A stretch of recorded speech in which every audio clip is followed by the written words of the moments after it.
Hunter Campbell on with me, and he is a skills worker, but also an intern as a skills worker. So, Hunter, I would rather you kind of introduce yourself if you want and just say like what you do, where you're at. Yeah, absolutely, Jenny. Well, thanks for having me on.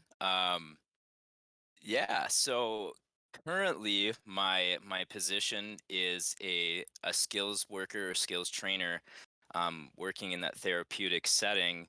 But I'm also interning into the position, so I am completing the Master of Social Work program um, at my university, and really was curious about getting into the clinical side of things, the therapy side of things, but not having a large experience, kind of trying to find out where would be a good place to start. Hmm. And I kind of was, I don't know if you say lucky or just happenstance, but I was recommended this position, and so far it seems to be going pretty well. I mean, pretty early stages, but Hmm.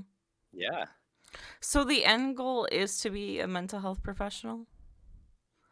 Um, I'm leaving it a little bit open. That Hmm. that was the original direction. Um, so my history, I'm a veteran. I've Hmm. got an experience that kind of had, led me to want to. I dealt with my own issues exiting the service, with depression, addiction, dealing with Absolutely. PTSD, and it that was the first time that I had actually gotten the experience of working with a therapist. Hmm. And I realized how variable that can be too. I had worked with a couple different ones. And so my original mindset was that, hey, I'm going to help veterans because it's what I know and there's not a lot of help out there. And Okay. so that's what kind of kicked it off, I guess, heading in this direction. Um, So it wasn't until you got out of the service and had that experience that you were like, okay, this maybe is a career that I want to go into. Yeah, I think it's going to be pretty hard without giving you the whole story to make sense of it. Hmm. Um, I, so I I, mean, absolutely go for it. We have time. okay, cool. Yeah, no. So just a quick synopsis of my experience up to this point. Um, right out of high school, lost like almost everyone else. Had gone to a university with, the intentions of basically just getting a degree because I had no idea where I was going, which I think is pretty typical of, your 17, 18-year olds. Some do, but I don't know if they're lying or not. um, but I had the experience after my first 6 months of school realizing how expensive it is to not have a Oh, yeah. direction. Hmm. And as those student loans were building, I had to ask that question on like, well, is this a wise choice to continue doing this? Um, so on the way home from Christmas break, I stopped at the recruiter's office and Hmm. signed up for the Army National Guard and showed up at home and told my mom I was leaving for basic training in a month. And so she wasn't super stoked, Yeah. but that it got it so I knew that school was going to be taken care of, if I wanted to go that route. And so I had gone back to school for elementary education because I Mm. dead set, I wanted the helping profession. I've always known that. Yeah. Um, and I think it was just also being at the early stages of life. I was probably 19, 20 at that time where um, I just don't think I really had the lived experience yet to be effective anyways. And seeing the education system, uh, I realized I had a lot of moral issues with it, Mm. and how we educate our youth. And my father had an insurance agency and he needed a commercial insurance agent. So after a year and a half of school, I walked into a business class and realized it wasn't for me right now. So I dropped out, went to insurance school, and started working with my father for about 3 years. Oh, wow. Um, and so I wasn't doing school or um, anything on those lines, kind of like building a life for myself. And then I got a call up to go over to Afghanistan with the Army. And that was kind of the moment where I had broke away from the identity that I had, because I had to. And so I started training pretty heavily. I did explosives and IED clearance. Mm-hmm. And so it was a pretty intense job. I mean, it was life threatening on a daily basis. And eventually I got really comfortable with it and really numb to, Mm. feeling really Yeah. anything. And I didn't know it while I was in it. And I mean, I had a lot of friends that were with where we were all in the same boat. So we didn't really recognize anything difference amongst each other. After I'd finished my tour in Afghanistan, I'd come back home. It's probably around 2015, mid 2015. Moved out to Montana, got away from everyone, Hmm. and I medicated. I medicated pretty heavily. Um, it was the I didn't know any better. It's kind of it's what we had, used through high school. It's what the male figures in my life, the role models, coaches, uncles, fathers, like uh, you just don't deal with your issues. You suck it up, be a man. And I noticed that was probably what catapulted me into abusing alcohol. Mm-hmm. Um, and there's only so long that you can go down that route before you get like the decision of like you dig your own grave or you're gonna come out of it. And I spent a year in Montana and knew that I was gonna have to do something, because the way that it was going wasn't good. And so that was probably the moment where I started doing that deep dive, of self-actualization and really trying to understand why I feel the way that I feel. But it definitely didn't get better quite at that moment. It was just the start. So um, I had actually tried to start getting sober around 2017, and start that journey of doing therapy and continuing on. So I went into uh, actually a therapeutic recreation program in lacrosse, Mm-hmm. for school because again I wanted to do the helping profession. I wanted to help others so bad. Yeah. And so after a year of doing that and kind of battling my own addiction issues and mental health issues with post-traumatic stress, um, I came to the realization that I can't help anybody because I can't help myself. Mm. And so what I was doing wasn't really productive. It was doing something though, moving forward. I think looking back, that's been um, a theme that I actually do agree with like, if you don't know, fake it till you make it. Keep trying, even if Right. it's not the right answer. Like, moving is at least moving. Whether you're moving sideways or not, at least it keeps you from going down. Um, and yeah, so I actually kind of went back to what I knew. Um, and I had been dating a girl that had lived in southern rural Minnesota. And I was looking at construction management programs because I grew up doing construction, and that's the knowledge base I have. I can lead men, so I got my degree in construction management as of 2019, and I started working in construction project management, and doing all right. It's a lucrative field. Hmm. Um, but that core piece was missing, and I knew it. um, Once you ask enough questions, about yourself, and you're honest with yourself, I think it becomes harder and harder to like fake it. And so I did that for about 2.5 years. I think the pandemic probably was a good catalyst too into it, where um,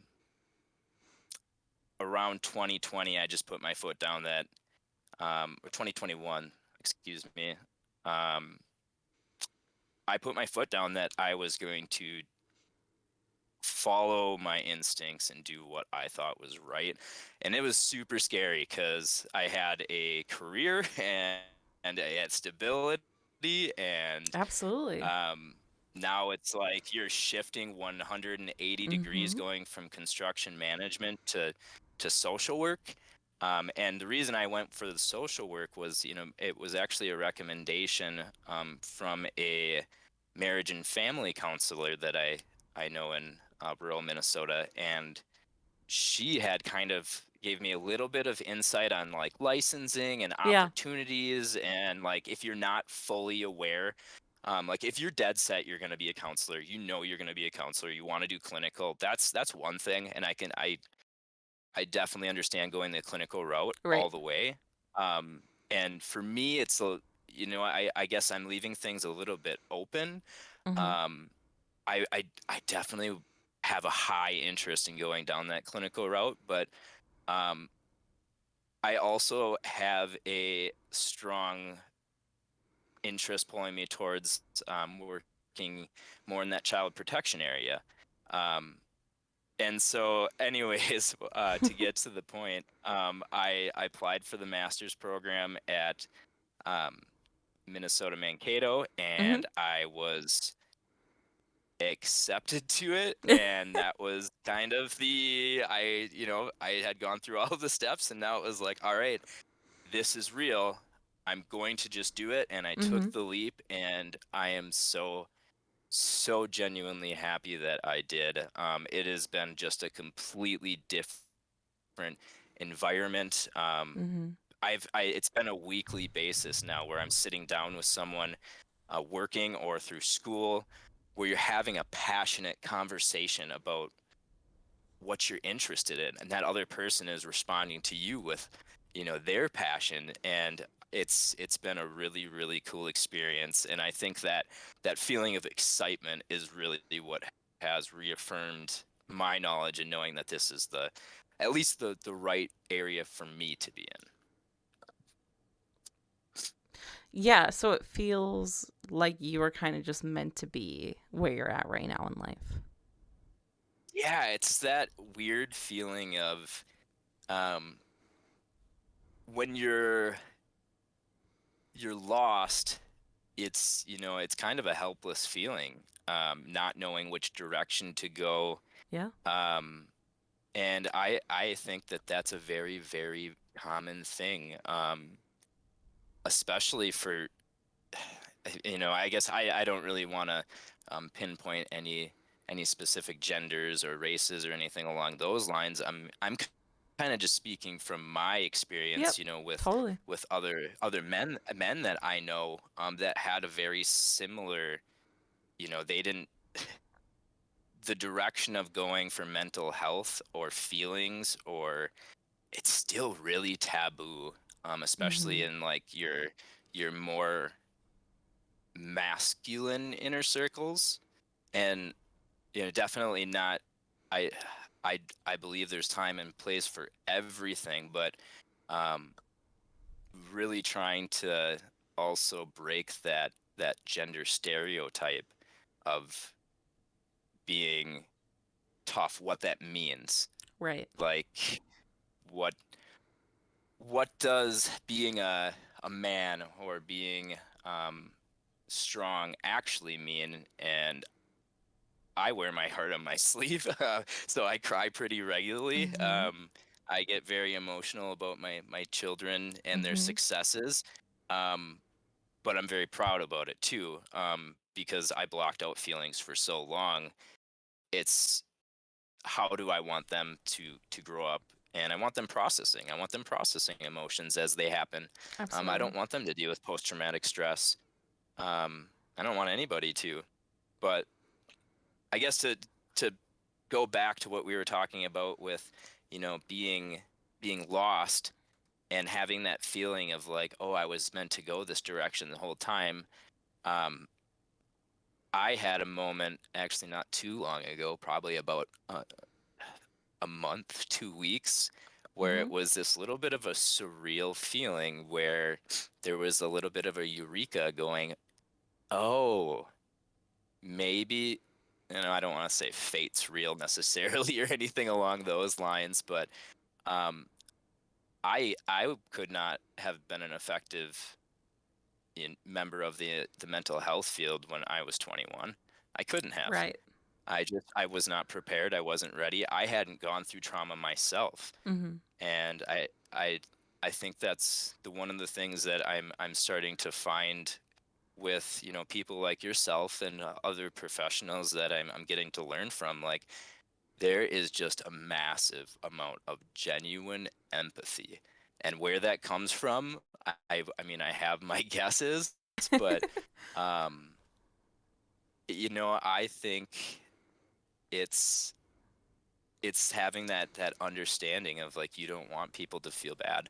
Like, genuinely, you're here to try to do something good. And being able to have those lived experiences, I believe that that was necessary to me feeling like I'm in my actual zone, like I'm in the right spot. And all of those things, all of that suffering was necessary. And so it also has reshaped my perspective on it. Doesn't make it a bad thing anymore. It makes it just life. Yeah. I think, and that's not necessarily to say that every single therapist that becomes, or any mental health professional becomes one because they've been through trauma. I think obviously you can become a therapist and have a lot of empathy without experiencing trauma.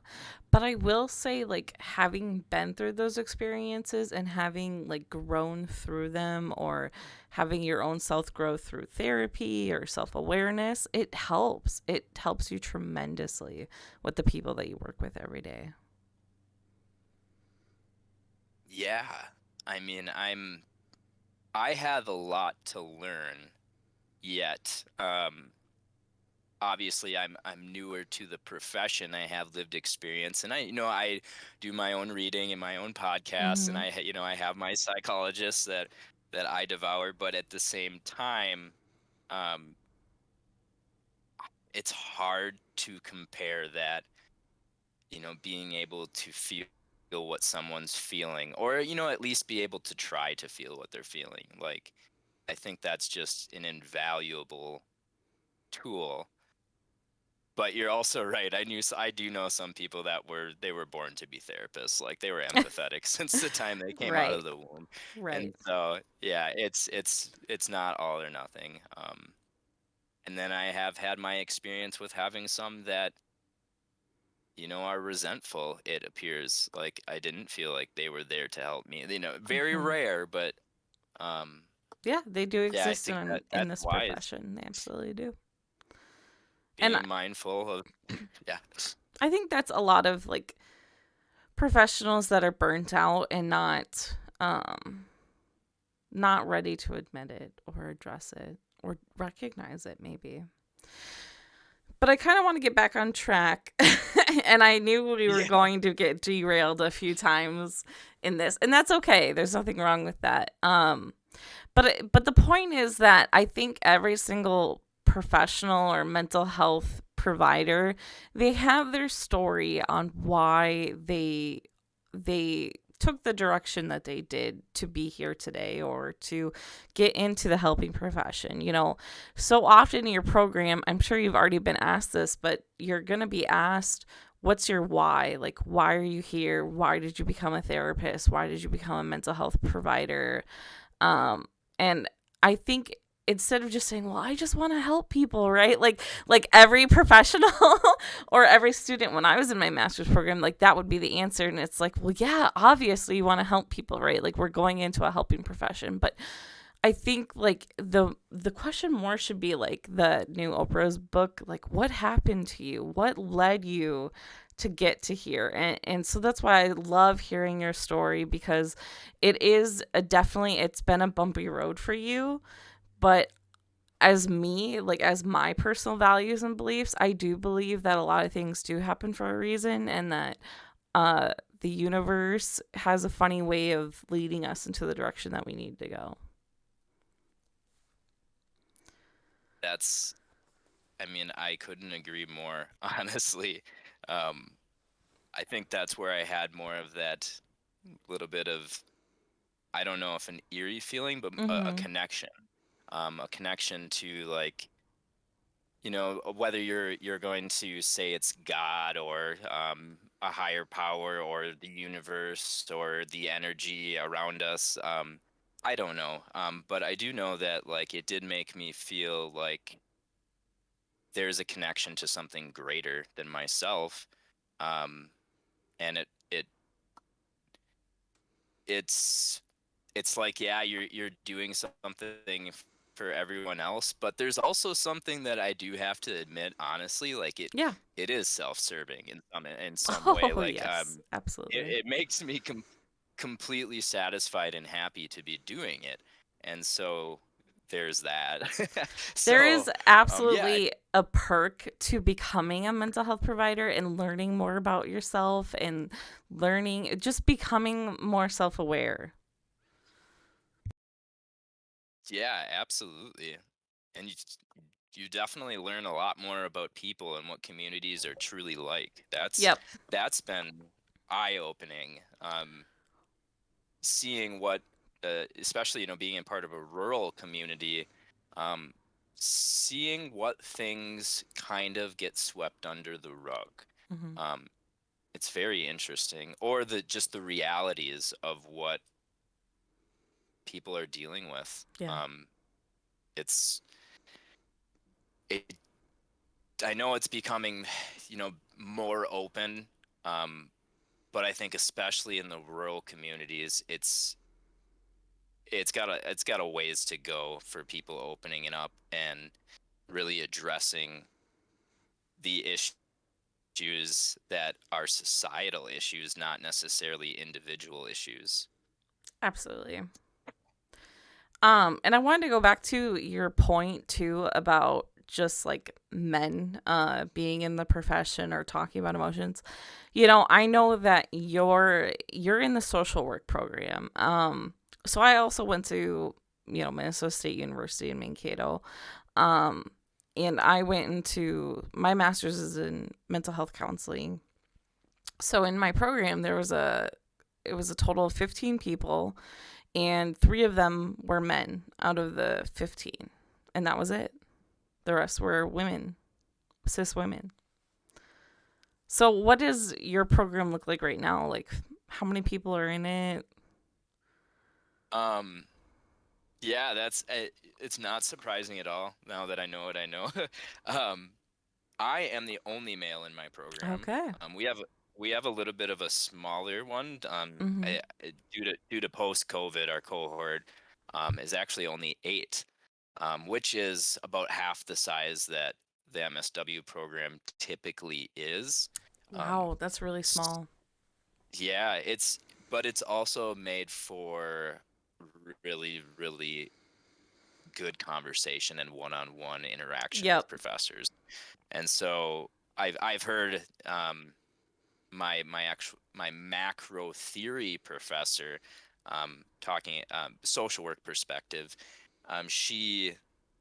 She has mentioned multiple times where she's never had this level of discussion, just because it's hard when you have a larger group. So Absolutely.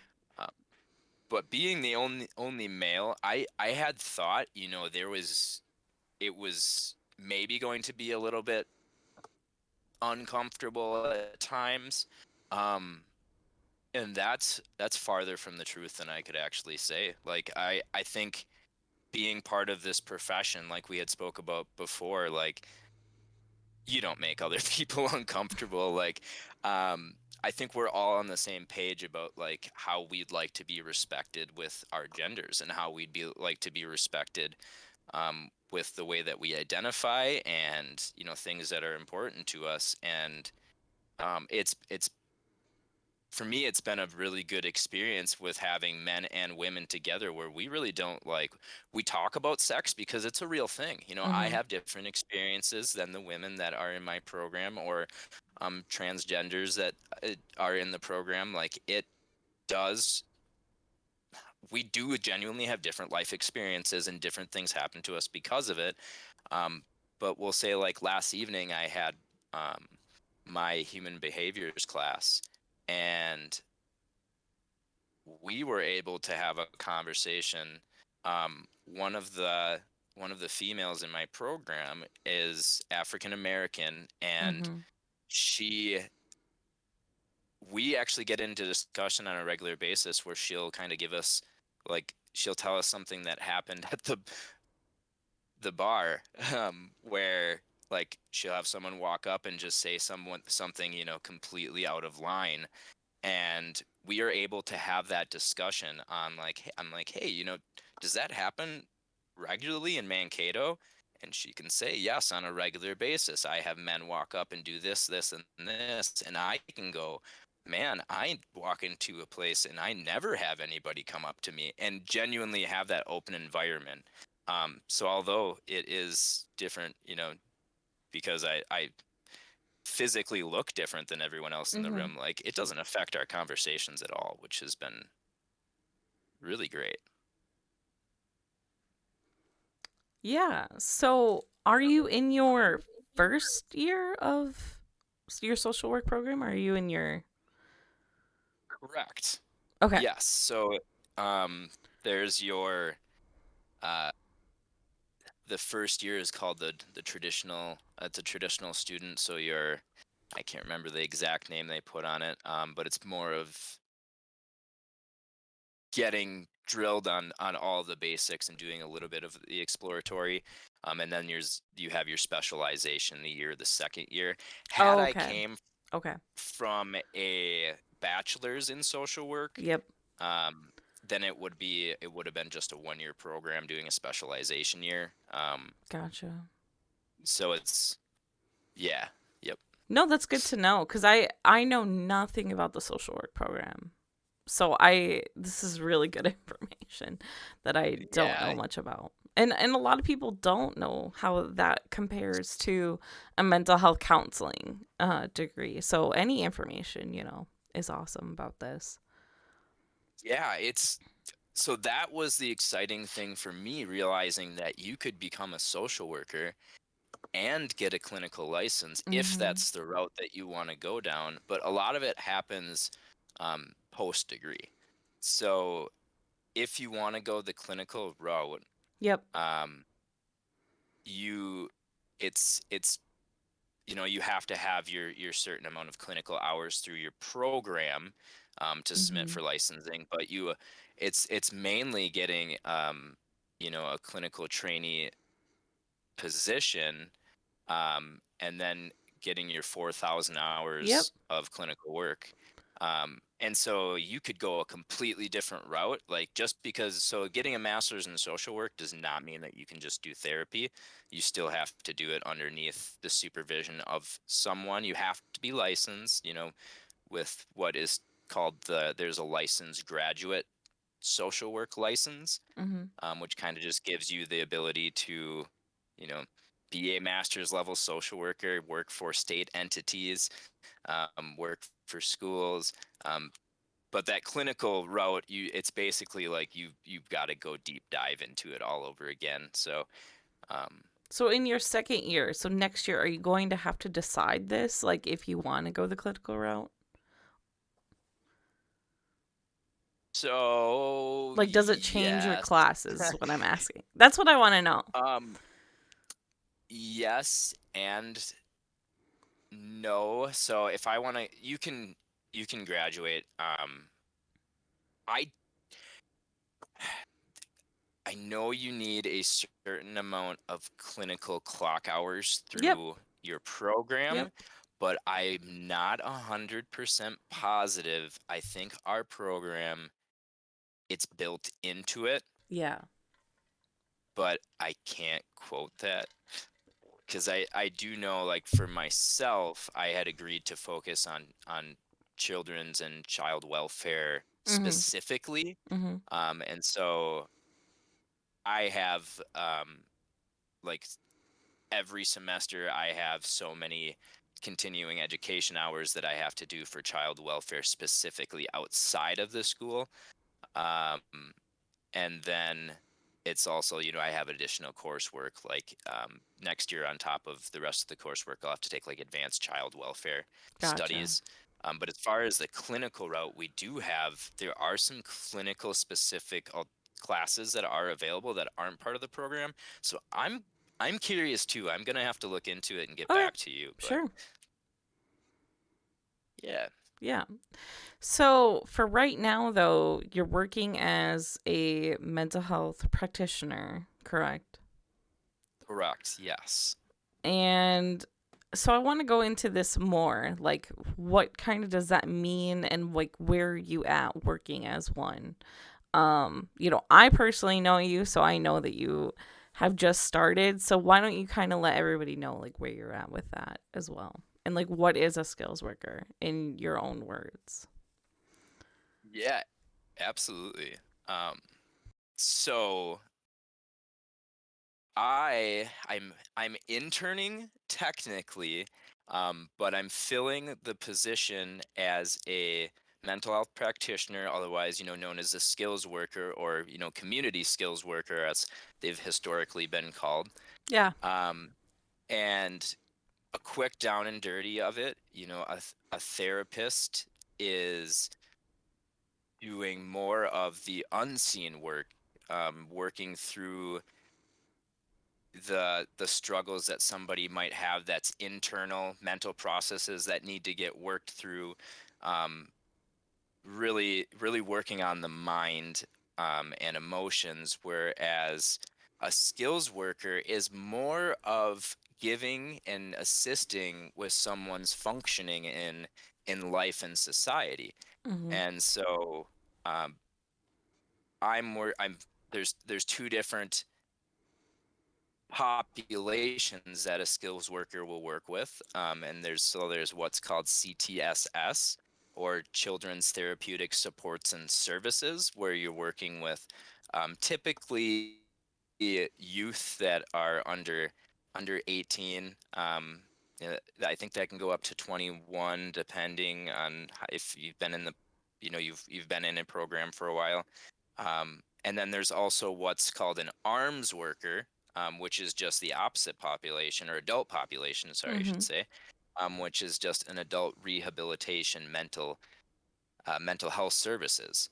And what you're, the quick down and dirty is, these people are requesting services, that are primarily provided through, the local government, and it's something that they have struggles with, just getting to be functioning in normal everyday things, like, um, being able to have proper coping skills, to be able to handle an argument at school, or to be able to, you know go get your driver's license, but this person's never had any guidance in their entire life, so they don't actually know the process about how to go about doing it. Or, someone that's stuck in like a deep depression, that, like, it's just kind of needs a little bit of the guidance. So I would say it's a complement of therapy, Mm-hmm. to be able to, you're kind of working with the therapist. The therapist is is in charge, is kind of taking the lead on, being able to identify, what mental health processes are going on, and the skill workers are trying to find functional life skills that can be implemented into their lives to make things easier and better. um, it's kind of a little bit of a rambling, but did I cover it No, there? that was awesome. Yeah, I really Okay. appreciate your rundown on that. And so, how did you even learn about what is a mental health practitioner? What is CTSS arms?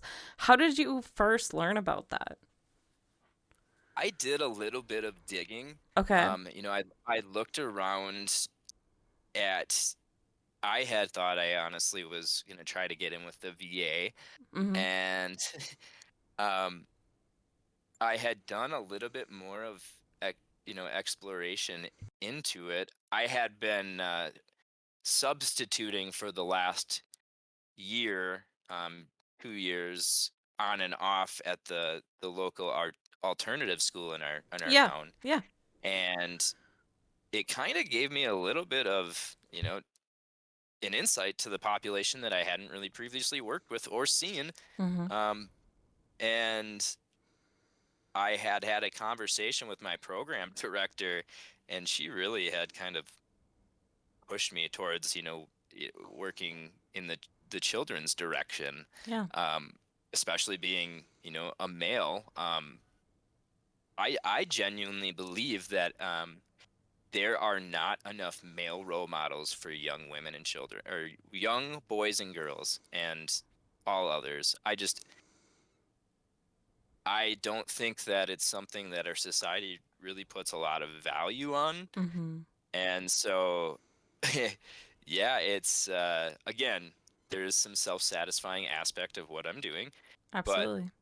I genuinely think it's where my assets are best utilized.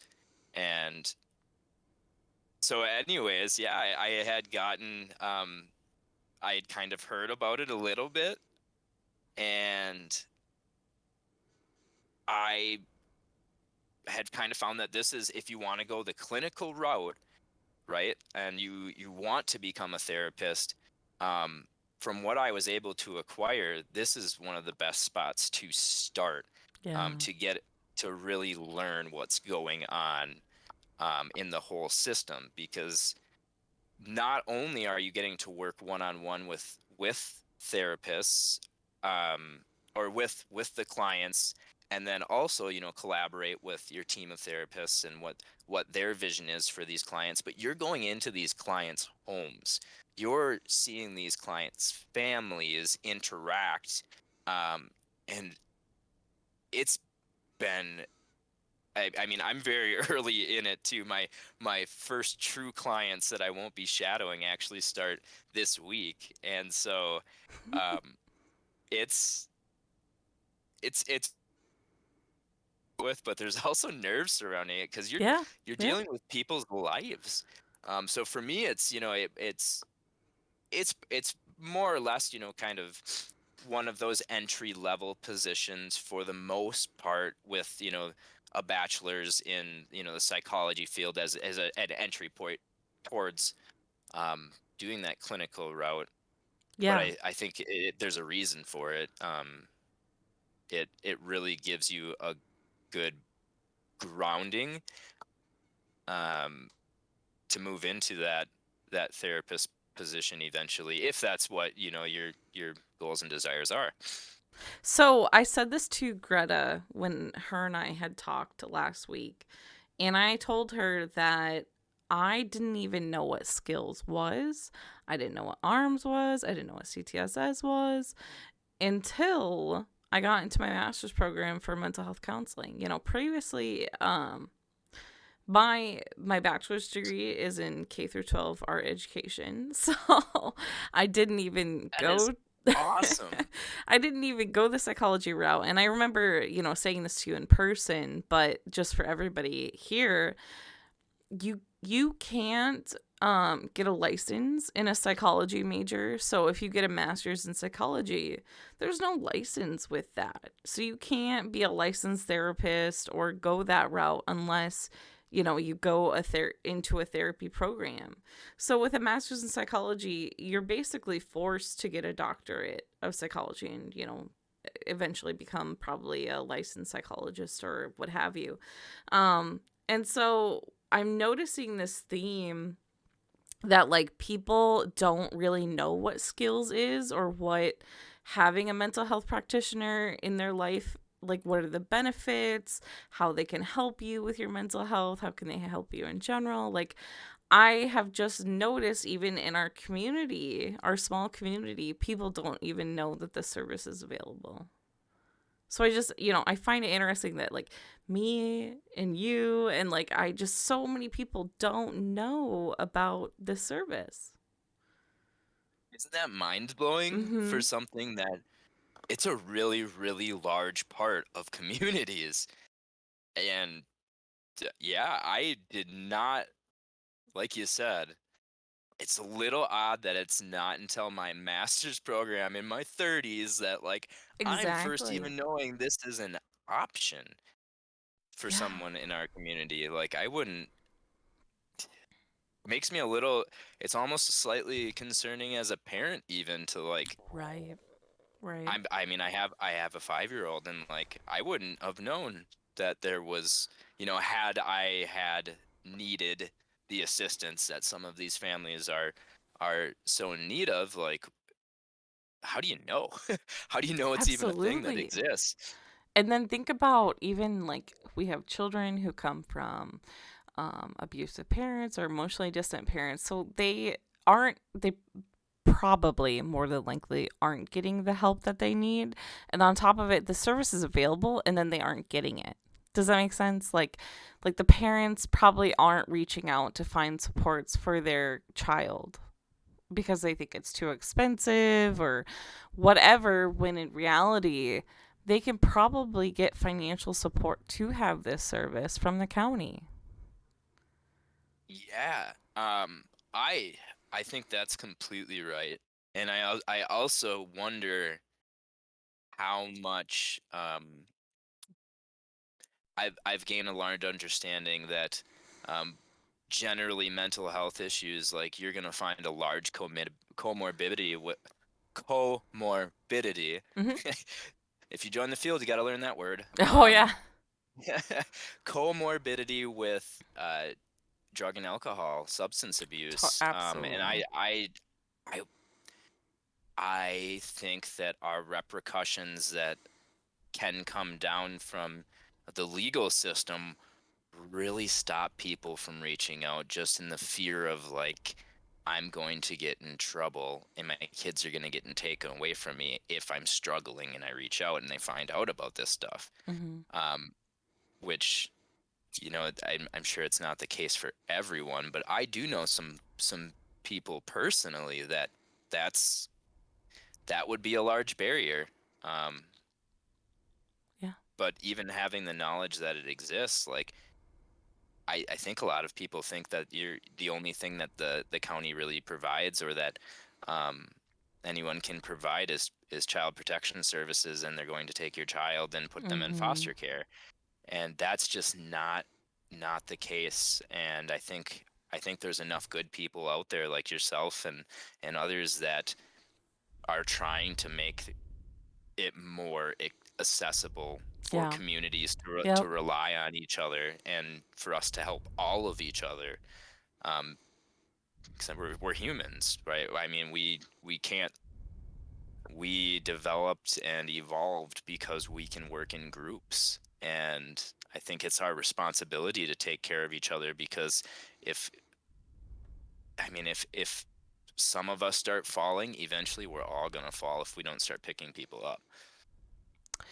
Yeah, and I think, I could go into a whole rant about how I really do think that it's great that this service is here and available, but I don't feel like the county or organizations are doing the best job that they could to really have the community or people in the state know about the service, if that makes sense. Like, Yeah, yeah, not I advertised as well as it could be. Right, I people, sorry, I was just going to I say mean, people know about like the profession of like dentistry, a therapist, a doctor, but people don't know about this part of things. Isn't that just, it's odd. you have any speculation on why that is? You know, I don't. I really don't. Yeah, it is odd though. I mean, you're not wrong there at all. It's So, going into this for you, and because I want to get back on track a little bit, like for yeah. you now learning about what the hell this even is and that it exists, and now that you're actually doing it, how has that view or experience shifted for you in the last like even just couple of months? I have seen how absolutely important government policy is Mm. to the care that can actually be provided. It's it is mind blowing how much is controlled by what is allowed and what's not allowed, Hmm. what's covered by insurance, what's not Yes. covered Yep. by insurance. And holy moly, the documentation that I'm understanding Yeah. that I think that's one of the things that I probably didn't have enough awareness of was the amount of paperwork that is required of someone in the mental Hmm. health field. I mean, you're documenting everything Every to single little thing. Every phone and call, every text message. Yeah. it's not even always and the reasoning isn't necessarily because it's best what's best for the client. It's proving that you did something for the client so insurance will pay for it. Yeah. And that seems like such a barrier to Oh, yeah. actual therapy and actual healing that I it's made me really question the system that we have in place right now. So it's Um, super frustrating for you. oh my gosh, yeah. But even being on the entry level of it, like it's Hmm. even for my position, working as a skills worker, I would say that that's probably the hardest part of my job so far is properly documenting my travel Mm. and Okay. um, remembering or not remembering, but just making sure that you're billing things correctly. Hmm. Um, so like if you have a phone conversation, making sure that you paid attention to the amount of time so you could, depending on how long it was, if you bill it or don't bill it. Um, yeah, it's really interesting, and I I wonder how it got this far. Right. Right. With the limitations that even already it has. Yeah, because I mean, I mean, this is where I don't have enough experience in it, That's to okay. know if this is the same way in a private practice. I mean, we kind of briefly have discussed that in the past, um, but just briefly, and yeah, really, really understanding how like insurance companies and pharmaceutical companies they have a say in the game, big Yep. time. Yep. They do. They really, really do. So, how are you doing then if there's so much paperwork? How are you doing with that so far? Like, are you feeling overwhelmed for when your caseload gets bigger? Like, how do you manage that so far and getting it done, completing it? It was almost overwhelming at first, and I think it's just because it's also a new thing, and everything new is until you get the hang of it and start applying it. I know for me, I don't get it right away. It takes me usually a couple days or a week before something's actually processed and stored in my brain. Um, but luckily, the other mental health practitioners that I'm working with are phenomenal. Like you'd mentioned, Greta, she is I haven't even had to ask her any questions because she's just been feeding me what I need to know. Awesome. And so yeah, I mean, it was a little overwhelming in the beginning, but it's not anything crazy. It's just documenting. Mm. And so it's, I will say that's the other thing too about I've learned with therapists and mental health workers is they can't get behind. Like they're on top of their game most of the time because they have to be. So there isn't the option to put something off, months. Like you're No. dealing with people's lives. People's lives are literally in your hands. Yeah. If you have to They get something done for like case management or like sometimes there's time requirements on those things as well. yeah, and that's not my strong suit in life. I will actually tell you, organization Okay. is something that I have to actively stay on top of.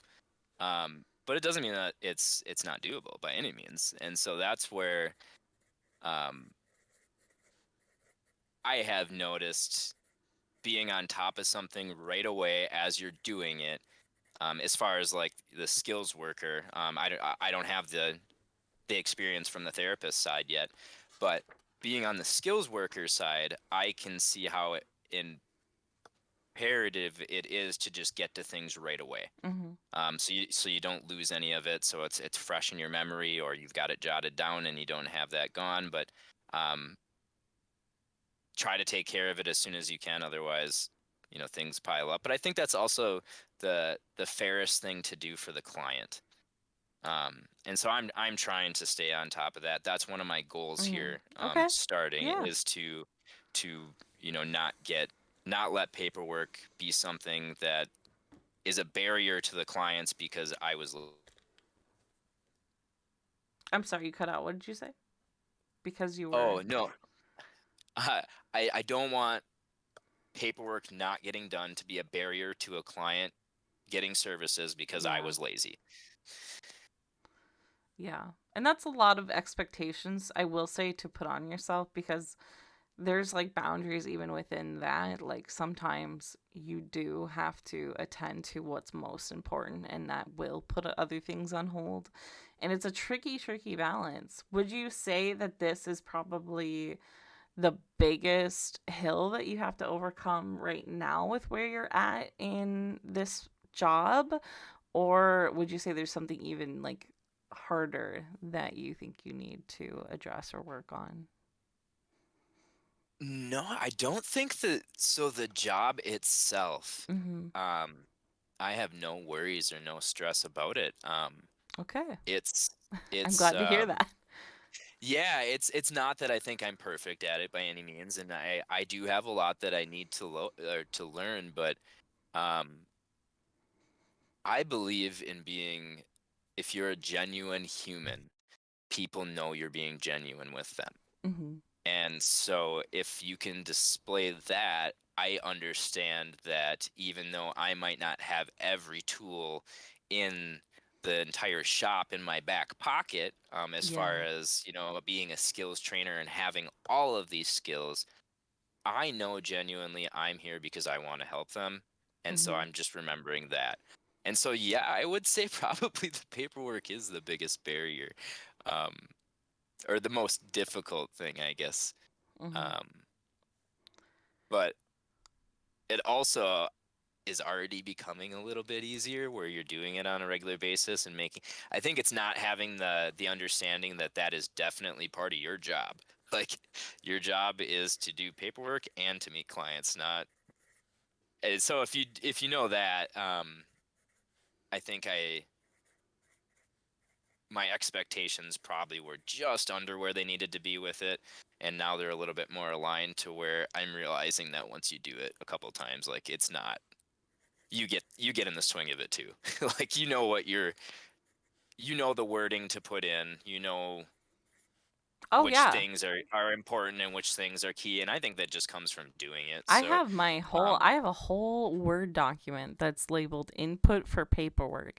And it's stuff I copy and paste into diagnostic assessments because I already know like this is what they're looking for to say, or like I'm going to word it in this way, but like obviously each individual client has like different information. So I'm like the wording to like set up the information is the same, but the individual client information is what I focus on typing up. Like those are like little tips and tricks that you can kind of get into.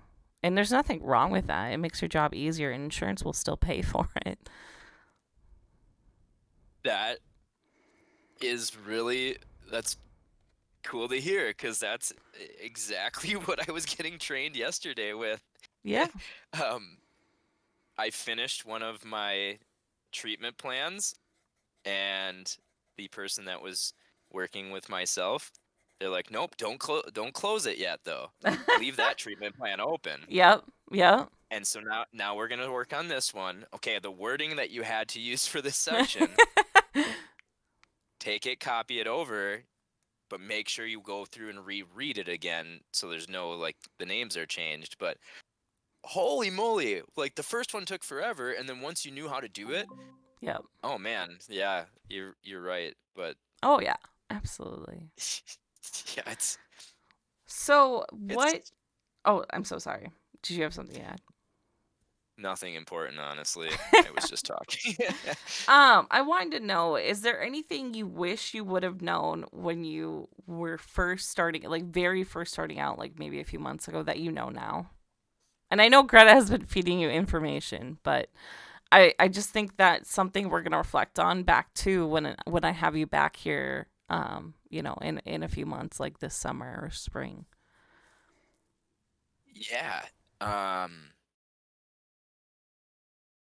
you know, nothing's really coming to mind yet, and I think that's probably Right. because I'm still kind of in it. Yeah. Um, and so yeah, I'm still picking up. I'm learning so much through my I'm sure. program and through, this experience that I will shoot you straight. I don't think I'm in a position to know quite yet Well, what any what like things. tips or tricks you wish you would have known when first starting out, even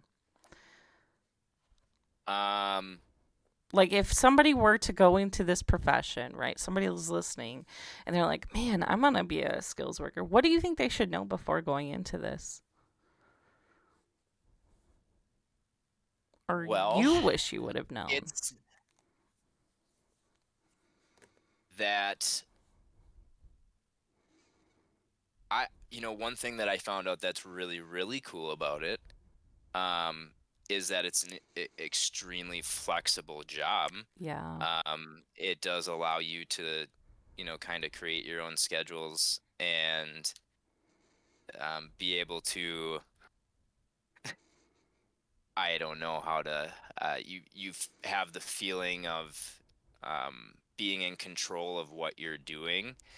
Um, but I guess yeah, that would have been helpful for me. Okay, I do actually have one thing that would Okay. have been Yeah. really helpful to Yeah. know as a skills worker. Okay, I was trying to go down this rabbit hole.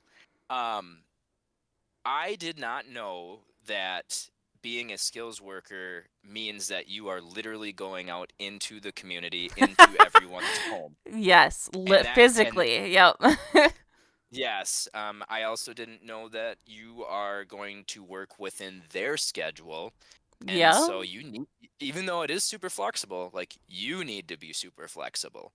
Um, so if you have things that randomly change every week in your life, and like you have sporting events you have to do every night, um, it's probably not going to be the best fit. If you're trying to work with children that can't meet with you until they're done with school. Hmm. Um, but yeah, just that mental preparedness of like you're going to get immersed into these clients' environments. You're going to see whether their house is clean or whether you need to bring your mud boots because there's so much filth on the floor that, you don't want to have to go take a shower before you go back to the office. Um, I had no idea about that. So how was it the very first time ever, right? Like you're going into cuz I'm assuming you've been into a client's home already. Yes, yep. No, I've So shadowed quite a few. okay, yeah, yeah, yeah. So you've been shadowing, you've been following along other mental health practitioners that have already been doing this for a while. So tell me about go back to when it was the very first time you stepped into a client's home, right? Like you're about to do it. Like what were some of your thoughts that came up? Were there any anxieties? What was kind of going on in your head at that time? um, yeah, no, I actually do remember the moment, and it was I was putting myself into the client's shoes, like, and also thinking I wasn't thinking in the mindset of like, oh, these are people that genuinely need help in their lives, and so they don't really care about feeling embarrassed necessarily, Mhm. like they're asking for help. And to where I had in my mindset, like, all right, I'm entering someone's home and telling, and like, it was a little bit of a, Yeah? okay, well, this is a little awkward in the sense of like, are you judging me because I'm significantly younger than you? Mm-hmm. What are you thinking having this person be in your house that you don't know who they are, and it's something that was recommended to you from the county, like, Yep. how receptive are they to this? Do You're a they even complete want me here? stranger walking into somebody's home.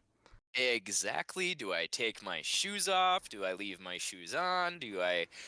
Um, and I was surprised at how quickly you become comfortable. Yeah. It was just that maybe that first two clients of the first day to where I realized, and again, I genuinely believe if you can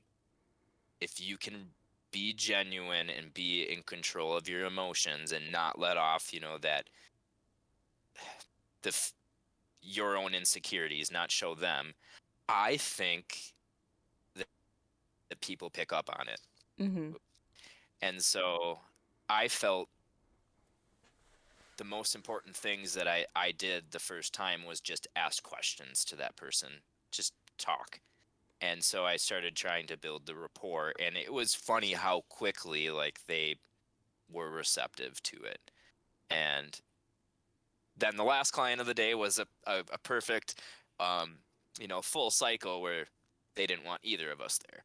Oh, well, And so we we sat there. It was a young individual that is on the autism spectrum, and they were not having the greatest day, and yeah. so we just kind of respected that. And it was a good experience to understand that it might take a little while. So Mm-hmm. we sat for a good 45 minutes in almost complete silence, and then yeah, then it just the session continued, and all of a sudden he was ready to engage. And so that was a little bit of a good experience too, where it's like that understanding on if you're not being threatened, and if you're not, things might not go your way. You might not achieve anything in a therapy session or a skills session or a Yeah. therapy session. I mean, I'm sure you've had your fair share of ones that you'd like to pull your hair out of, but you couldn't. Um, Yep. but y- yeah, it becomes comfortable really quick. And if you're interested, so anybody that's listening that's like Mm-hmm. interested in this profession and they're not quite sure about it, or they're really nervous, like, man, it doesn't feel like a job at all. Yes, you have to do the paperwork, but the job that you're doing interacting with these people, like, it's so real Yeah. and raw Mm-hmm. that you're not even thinking about it when you're interacting with them, because you're hearing their stories. And obviously that's not every client. Those are optimal clients that want help and are being, participants in the training. You have resistance, and so yeah, those ones will make you want to pull your hair out, I'm sure. But um I think that's this field, if you're interested in it and you want to do it, it is self-satisfying and it does not feel like work. Yeah. um yeah, I Well, am a lot of these people, they are being so brave because they're being so vulnerable and willing to open up to such a stranger, and to the people who, yes, you do want to pull your hair out with them. It takes a while, but after you build mhm. that rapport, I will say more often than not, if you show them that you're a trustworthy person, like they'll be able to go there with you after time. How hard is that to ask for help, like, Yeah. especially in our society? Mhm. And that's a really, really good point, Jenny, because these it's not that these individuals, any of them are helpless, or they can't take care of themselves, or it's just not right now, not in this position, and they do need help.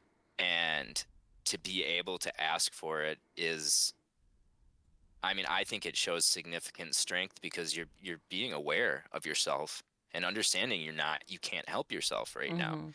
So that's a really good way to put it. The courage that it takes to reach out and ask for someone to even help out with your child, that is immense courage. Yeah, absolutely. And especially, I mean, I'm even thinking about like I know you're pretty focused on kids and adolescents, but like think about even just adults who are in their 40s or 50s, you know, or even just men, right? Like let's think about like a man who's in his 40s who's trying to seek out a skills worker. Like that takes a lot, a lot of courage, I feel like. And maybe you can speak on that a little bit at, having that lived experience.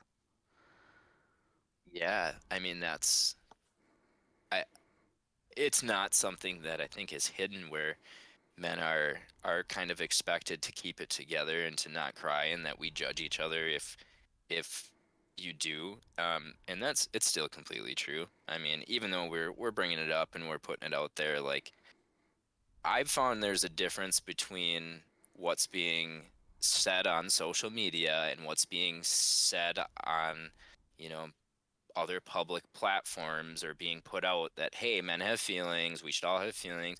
That's one thing. Um, but when your leadership that you're watching are they're not displaying that, like the key leaders, let's say like even in our own country or our own towns or our own lives, if those role models aren't displaying those values, then Mhm. like nothing changes. And I feel like being part of a rural community, that is something that comes with it because it's harder. You have to be a more disciplined and resilient person if you've grown up in a rural community. Yeah. Um, your resources aren't the same as when you're near, a suburb and people rely a lot on social capital and the people around them and the relationships that they built from the beginning of their lives. And so, like, that being hard and getting by is also a value. Being able to take care of yourself is a value that's held sacred. Oh, yeah. And so, yeah, like, I'll be honest with you, even though I'm open, completely open, and I'm not worried about being judged. I've gone down the ringer too deep, too many times to where I don't care. I know who I am, but man, I still feel it. Like if I talk around the wrong person, especially in this community, and not just it being specific about the community that we're in, but Mhm. being in a small rural southern Minnesota area, um, there's judgment there. There is, and Absolutely. it's But then you also yeah. I mean, ask yourself, is that the people that add value to your life and like the people you want to. It's such a weird thing having the self-awareness of being like a mental health provider because you realize how many people aren't willing to go there with you and want to keep it surface level, which is fine. But then you have to ask yourself how deep do you want this person in your life? Do they add value to your life? Do they add, something of substance to keep them close or at arm's length where they want to keep you? yeah, that's a really good point. Because I'm sure you've learned in your life you can't fix somebody else for them. Like that's not an option. And so Well, I'm also a little selfish. Like I find it so boring when people just want to be surface level. I'm so bored. yeah, I don't want to. You know, there's only so many times I can hear about someone's new tires on their truck, or I just Yeah, the yeah. the the depth. I think you're completely right. Like I get new tires every couple of years. No, um, Yeah. it's you're not kidding, but yeah. I that question's a hard one too, and I've had to cut some people out of my life that Mhm. like I never really thought I would. That people I've been to war with. But I you see. have to ask yourself at some point, like, are they serving you at all? Mhm. Like, or are they hurting you? And it's not even about like, you know, having ill feelings towards them. It's just realizing that they're not healthy in your space. And but kind of staying on that point of being able to walk the walk.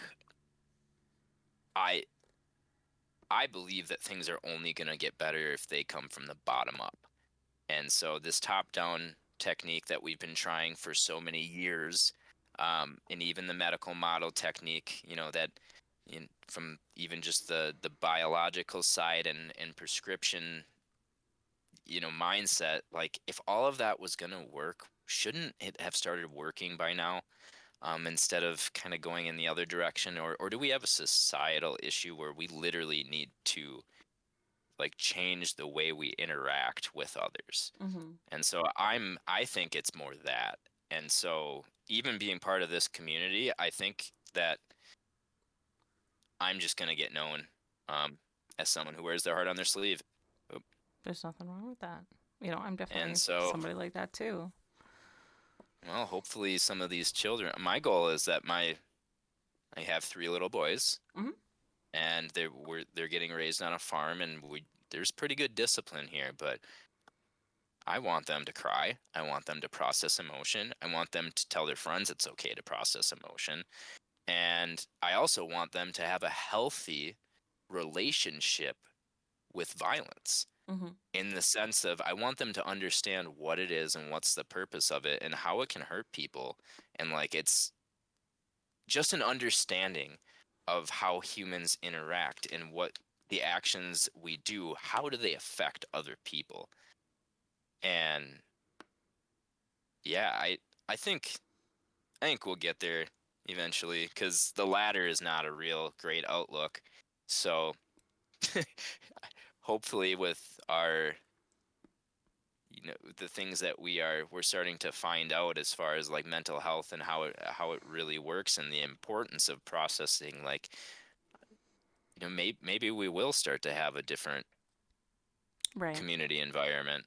I don't know, I guess that I'm only one person, so I'm going to control the things that I can control, and I'm going to do it for the people that I have the opportunity to present it in front of.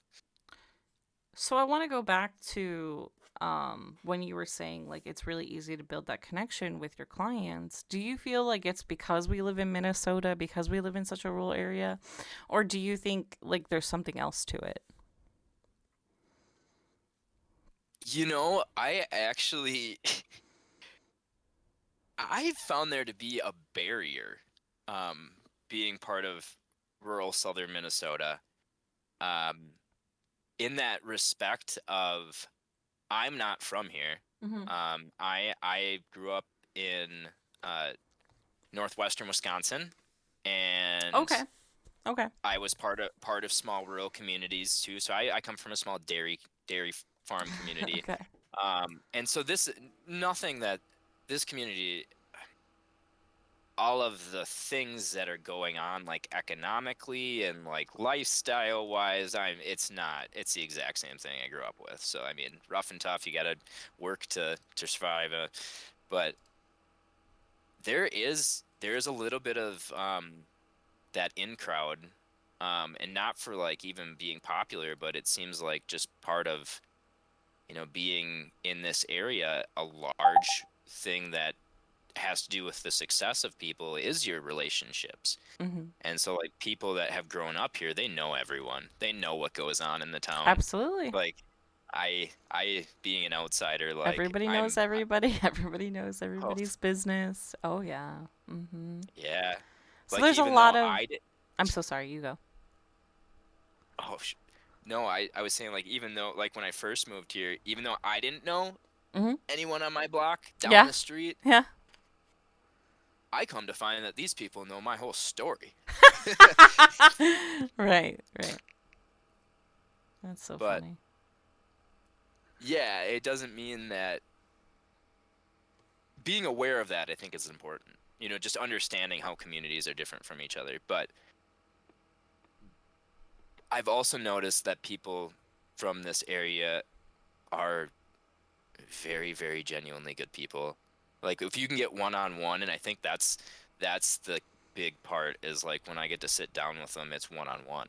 Hmm. It's not there isn't anybody else that they've got to hold a reputation up for. I am a person that I feel like here's the thing is the profession that we're providing. So like you being a therapist and like me working, learning the skill side of it, we're protected employees as far as anything they say. We're under HIPAA. We're not gonna they can tell us anything, and that conversation ends right there. Like, I Yeah, might discuss it with a colleague on like not even specifics, but if there's something I don't understand and I want to understand it better, maybe the therapist can help me, but like that conversation is protected. And I think once like being able to explain that too, and then just again showing that you genuinely care, being a person in their life that shows them that I want to be here and I want to help you, um, I I think that goes miles. Um, and if you didn't show that, I could see where it would be really, really hard because I can see people rejecting it pretty quick. Um, absolutely. I think like often when I have clients, there's the fear of like, well, are you going to tell like so and so? And it's like, well, no, like obviously, like anything you say in here is just between you and I. And even just, I used to work at this other community mental health center in even more southern Minnesota because that's where I grew up. Um, it was even just, oh, well, there's Danny Hecker's, truck down at the therapy place, and then everybody at the diner talks about, well, Danny Hecker, he is going to therapy or couples counseling, his marriage is in a muck. um there is that bit of stigma as well of like, oh, like let's have them like thinking about, okay, well, where should the community mental health center of the rural town be placed? Often it's like, well, it should be placed hidden so that people don't see where your truck is. There's even just confidentiality or like this like let's sweep it under the rug kind of idea in our community as well, and mental health. oh, you just brought back some nostalgia. I guess it's not that different than from I just was in the in crowd, I guess, in my hometown. Mm-hmm. Um, I remember those conversations actually. So and so had a breakdown. Did you hear about them? Yep. Like, and now you live with it. You are crazy for the rest of your life. Like Yeah. versus I guess that's where I hate addressing symptoms. Like I get that there's a purpose for it and there's a place for it, but I ask myself very frequently, we all deal with depression. I mean, to different extents, obviously. Like, the worst thing that's happened to you, Jenny, obviously, is the worst thing that's happened to you. And Mm-hmm. the worst thing that's happened to me is the worst thing that's happened to me. And they can be completely different, but it's still the worst things that have happened to us. And I understand that. But um, the whole concept of, like you're saying, like being able to hide a mental health building so people don't see it, like, I understand that and I get it, but also I wonder what that would do then, or what's the end goal? Like, what are we trying to do? Are we trying to make it open, or does that stigma ever really completely go away? Right. Because I mean, humans were complicated, right? And even though I tend to forget actually on a regular basis that where I'm at in my thought processes took a massive amount of time and effort to get to. And I intentionally had to work on myself Right. for a long, long time. And I'm not even close to being fully there. Like what I've understood from going down the self-actualization route is that I know very little. I thought I knew a lot. And now I'm realizing that this is a complex world, and humans have complex situations. And so I would hope that we get there eventually where like, that stigma comes off, but like I also don't think I'm going to change the generation above me. No way. Why would they listen to me, you know? No, I totally hear you. Why would they? But I think I can make a difference, or we collectively can make a difference in the generations that are coming in the future.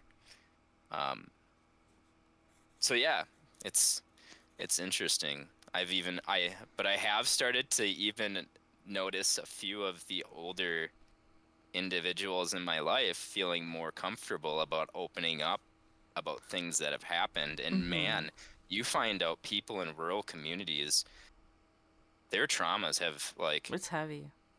holy moly, the amount of abuse and Generational trauma. substance. Mm-hmm. Oh my, the things that like the amount of deaths and injuries, especially like farming Farming communities. Oh, injuries. Oh yeah. oh, Yeah. I I've been just it's been a little actually a lot a lot to take in when I'm talking to this older gentleman that's, a significant member of my life, and I'm talking to him about what I think is a big deal on like, losing some some guys in Afghanistan the first day we came in, and like these are people that I didn't know. It was just a scary situation that we're in now. And this guy, he starts talking about how he watched his son get run over by a sprayer.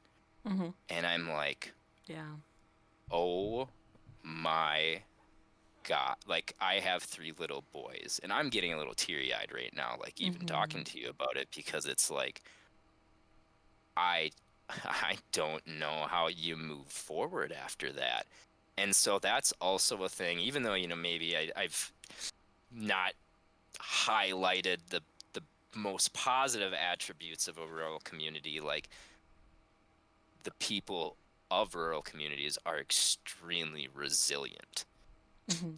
So that's been a learning curve too. So, I mean, often in your journey through this career in the next few months, you're going to hear a lot of stuff. So, I'm wondering, how have you prepared for that? How are you what's your plan so far in handling self-care and kind of managing like okay, work stays at home and when I'm at home, I'm with my family. Yeah, yeah, I think that's a very, very good question. Um, and I definitely am someone that um empathizes heavily, but I think that part of it is having the respect, and it seems weird, but having the respect for these individuals to have they get to feel their own feelings, they get to have their own life experiences, and I'm just trying to help. And so I I guess what I'm trying to get at is their burdens are not my burdens to take on, Yep. and remembering that Mhm.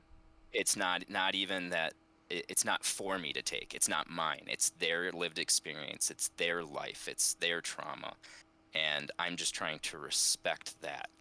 Um, but I think, having peers is a huge thing. Having colleagues that you can talk to, um, being self-aware of if somebody's affecting you, being able to recognize that, and talking to like for me, being able to even like let's say walk into your office and just say, "Hey Jenny, I'm struggling with this thing, could you, I mean, am I on the right page here or not, or does it sound Oh like no, totally. I'm becoming too involved with this?" I think that's uh, I think that everyone in the mental health field should take advantage of their colleagues around them to keep them in check Absolutely. too.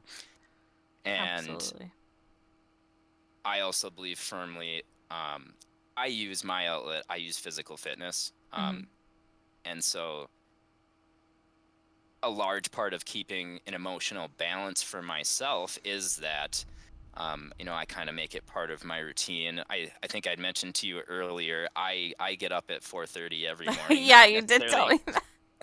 I don't love it, but the situation that I have with, raising a family and doing a master's and interning, and my wife has her own career too, that um, time management is huge, and making sure you're setting aside time for yourself too, even if it's, at 5 o'clock in the morning that I'm getting it done.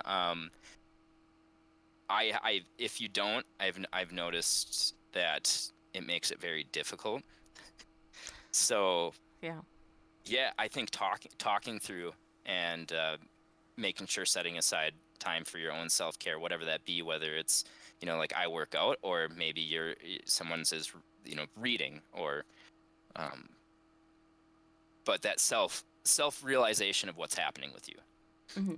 is huge. How your body is taking on that information that you hear, because our body does keep the score. Our body does keep what we hear and what we experience, and also on top of it, like recognizing, okay, when I leave work, like that, okay, let's turn this off. It's time to turn off work brain, time to turn on home life.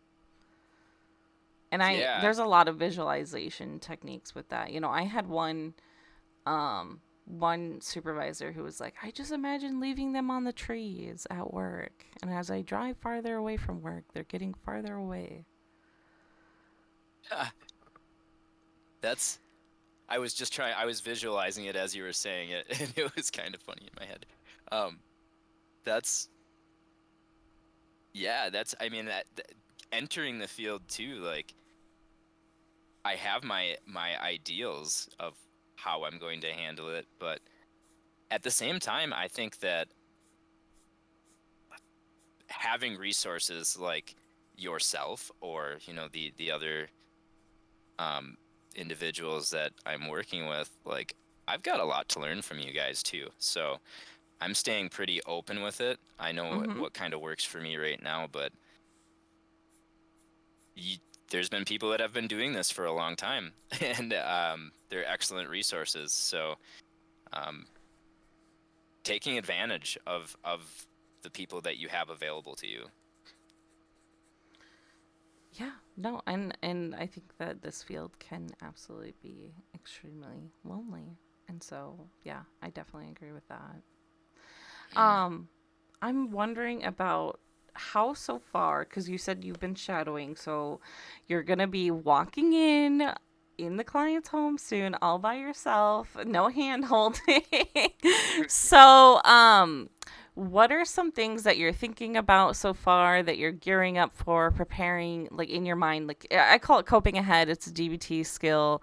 Like, how are you coping ahead for that? I'm sure there's your own anxieties that may come with, being on your own. So, yeah, can you talk about that a little? Sure. Yeah, it's actually nerve producing. I will say that. I think it's so my first one-on-one with a client is tomorrow, Okay. and I luckily, I was able to shadow some people that I think um care a lot about what they're doing, and they've had some, I mean, gosh, they were prepared. So Oh, I'm sure. I was able to ask a few questions too, on like how their first experiences was, and what was to, what expectations to have. But I've had to, kind of visualize the session already, Mm-hmm. um, and understand that it's not I'm not going to go in there and fix everything in the first session at all. They don't know me. They don't trust me, because why should they at this point? Yeah. And I'm establishing that rapport. And Mm-hmm. so I guess I've been okay with knowing that there's things I do not know yet, and that I don't have every tool that there is in the garage. I have some, and um I'll go for those if needed, but at Mm-hmm. the same time, my expectation is really to just try to get to know the client, um, and to try to see how I can actually help out the first time rather than having an expectation on like, okay, I need to do this skill, and this skill.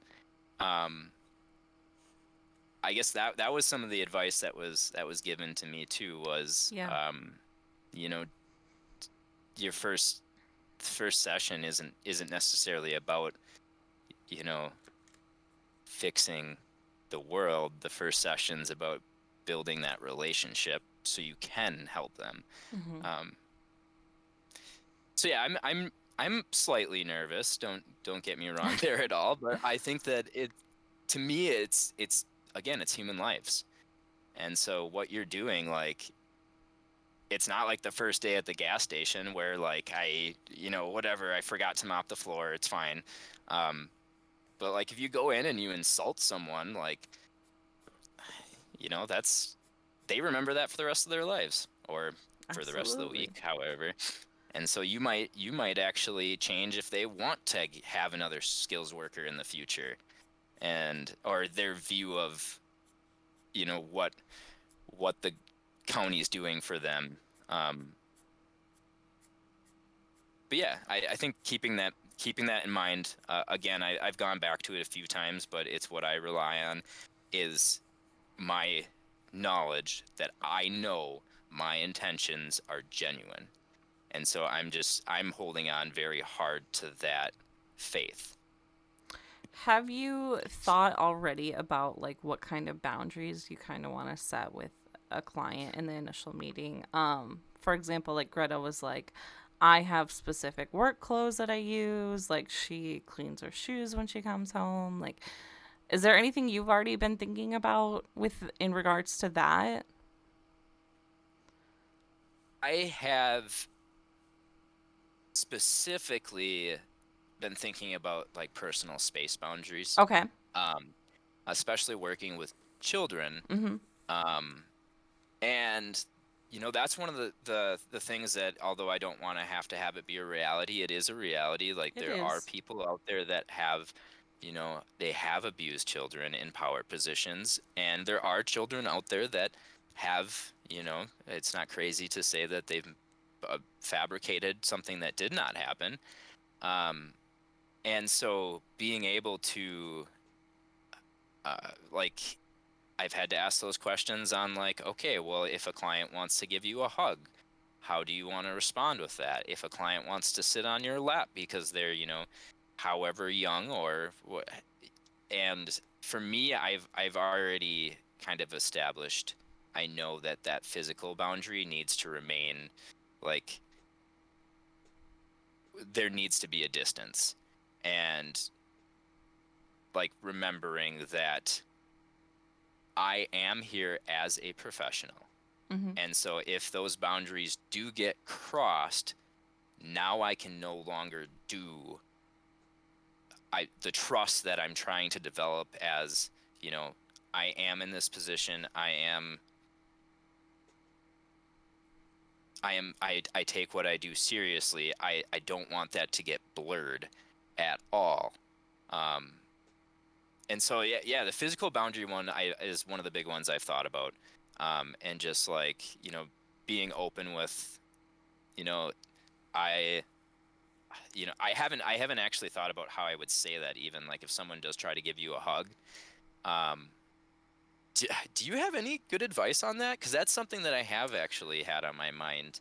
Um, So I've only actually ever given a client a hug one time, and it was actually prompted by me. They were going through such an incredibly hard time. I'd been working them with them for like over 6 months, and like it was a situation where all of their supports just up and left, and like they had nobody, and like it was a very vulnerable feeling. I was just like, "Can I give you a hug?"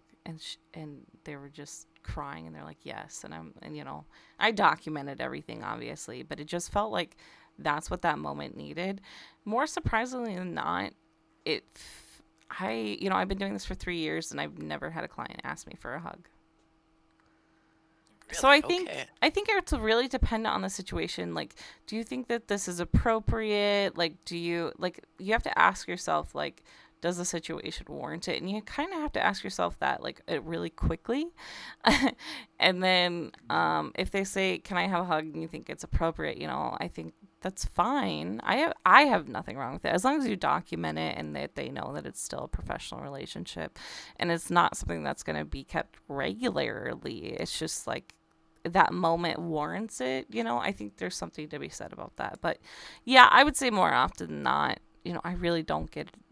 I've never gotten asked for one, so I don't know. Yeah, I mean, it's probably more of uh, unjustified than not. I think it's part of even being part of the culture that we've been into, the cancel culture as of lately, where Mm-hmm. like that's what I mean, and maybe this is different like being a male. It might be you- that's it's not even necessarily like the it man, it's kind of hard to explain. But like I, even last week when I was shadowing, right, there was a female that we were working with. She was I want to say 9 years old, and I'd ask myself, what would this look like to a father, taking myself out of the situation. And if we were just one on one, well, you have a 30-year-old male, even though they're a professional, you have a 30-year-old male that is working one on one with a 9-year-old girl. Mm-hmm. Um, and what what would that father be thinking? Um, Yeah, and and so those are the so thoughts that are kind of coming into my head, I right, guess. right. And so that's something I wanted. Yeah, I definitely agree. I definitely think like it's something to think about. So then you have to ask yourself, what are the boundaries of like Greta, has gotten into the situation of like a client's like, hey, can you go grab this? Like, it's upstairs in my bedroom. Or like, do you, like, where do you do your work? And what rooms do you do it in the living room, like near the front door? Do you leave the doors open if you're in a closed off room? Like, those are things like, to start thinking about for sure. And you probably won't know more about them until you experience them yourself and like have to kind of learn and work through it. It's definitely like a situation where it's like, like you can prepare and prepare until you're blue in the face. I just kind of wanted to know where you were at right now, but a lot of the time too, like you can't totally be prepared, and you just kind of have to have the situation happen and learn from it, and that's the best thing that can happen. So I think it's interesting though that you as a cis man, right, like have already started thinking about these types of things, and I think those are definitely challenges for you as somebody who is a man and has to like come at it from that perspective, is just like a probably a woman does for like any like teenage male clients, or we get clients with out of control sexual behaviors at times too, like working with those types of clients. So yeah, it sounds like that's kind of where your brain's going, and maybe for you that looks like experiencing it before you really know how to navigate that. I think for right now, too, like one big one, just because it feels like hugs don't come up that much. But social media, is your social media privated? Like, are you gonna have that conversation with them? Things like that, Ooh, so or this even one, seeing them at Walmart, right? Or seeing them out in yeah. the community. Um, so luckily, I have a very, very minor social media presence at the Okay. moment. So I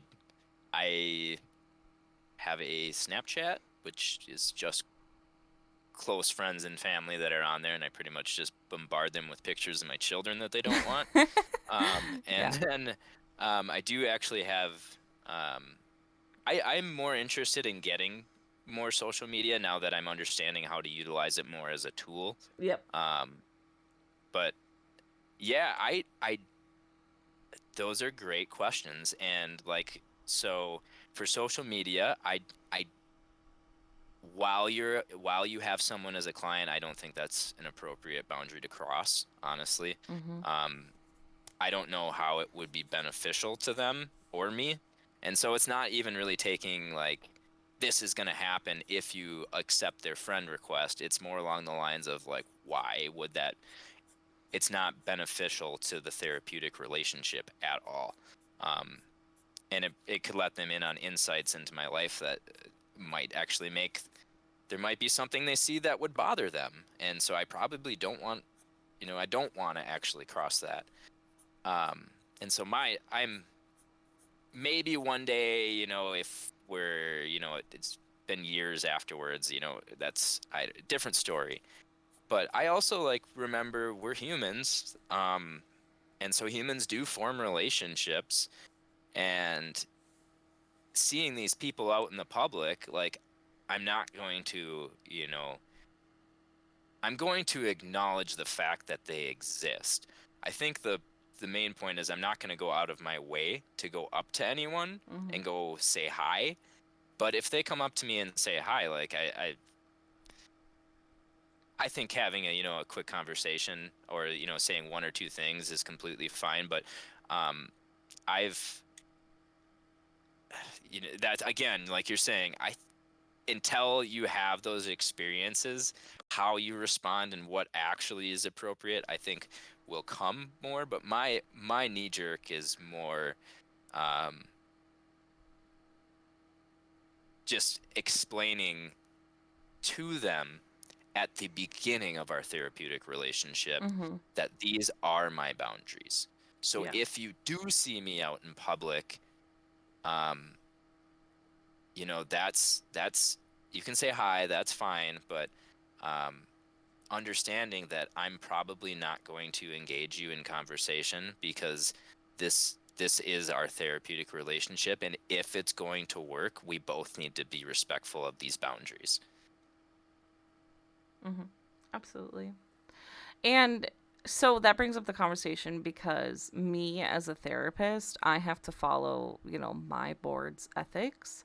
And we have Hmm. actual, like, ethics that tell us how to navigate these types of situations. Like, for example, my ethics say that, and I'm referring mostly to the American Counseling Association ethics, that Yeah. you can't approach a client out and about.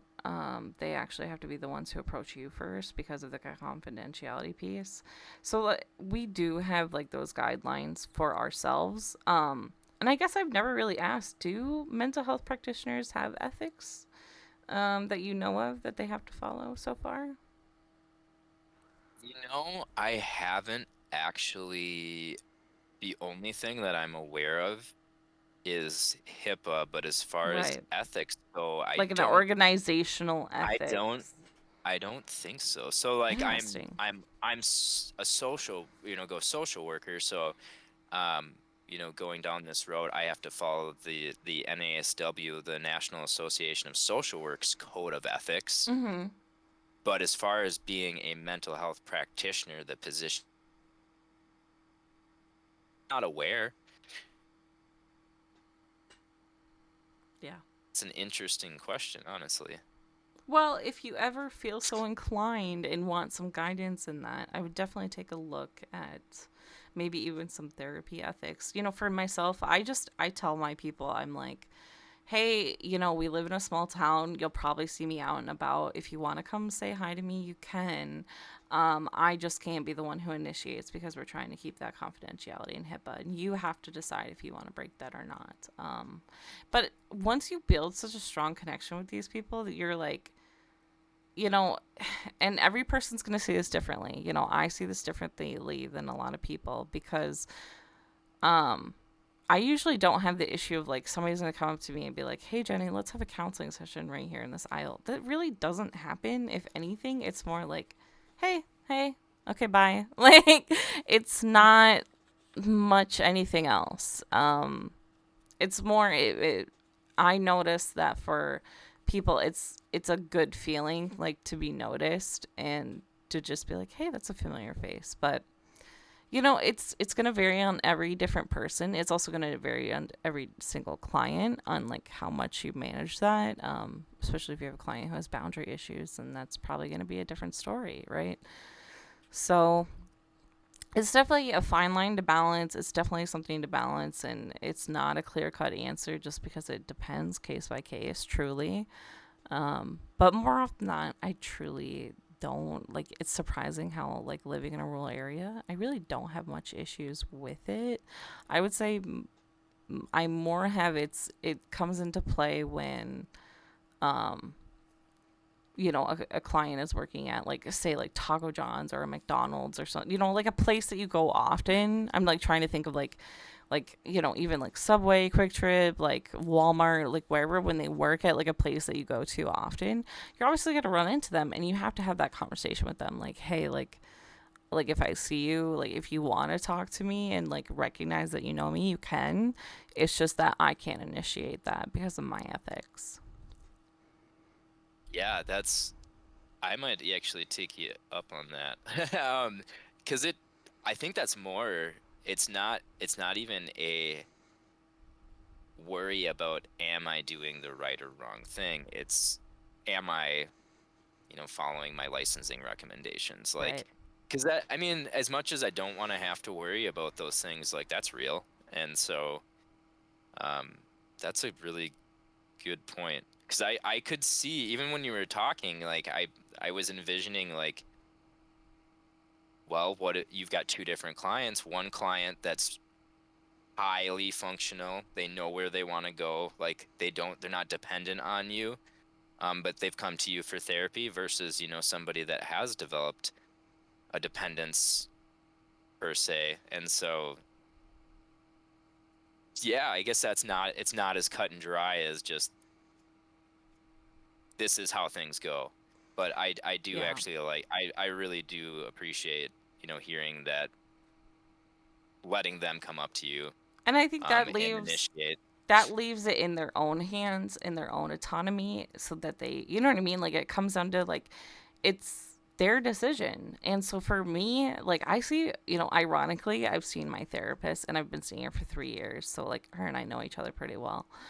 And I'll see her like in public, like I've seen her at in the town that I live in, and I've seen her at events or like at the bookstore, and I never go up to her, and she knows this, and like she never sees me, which is funny. And like I tell her, I'm like, hey, like I saw you out and about, and like I saw you again. Like I'll tell her that I see her, and then she'll be like, was I doing anything weird? And I'm like, nah, I just and like she's like, why don't you come up and see me? And it's like, well, like I feel awkward. I'm more like you are doing your own thing, you're doing your own time, I'm doing my own time, like let's if if it ever came to be like I could say hey to her, but it's not a big deal to me, I guess.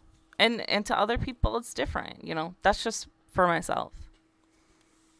There you go. I see you being someone who is a mental health worker that's putting themselves in someone else's shoes. That's cool.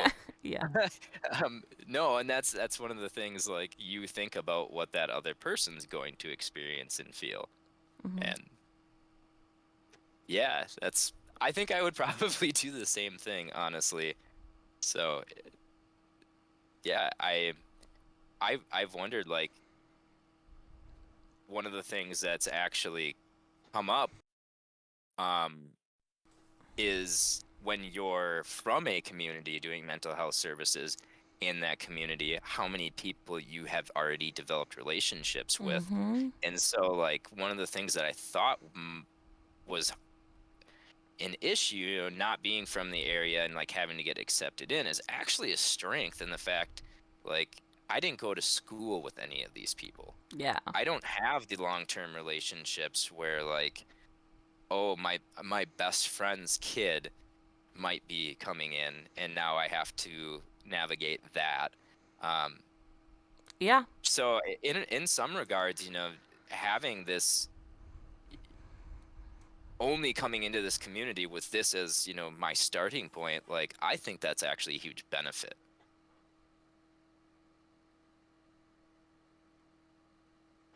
So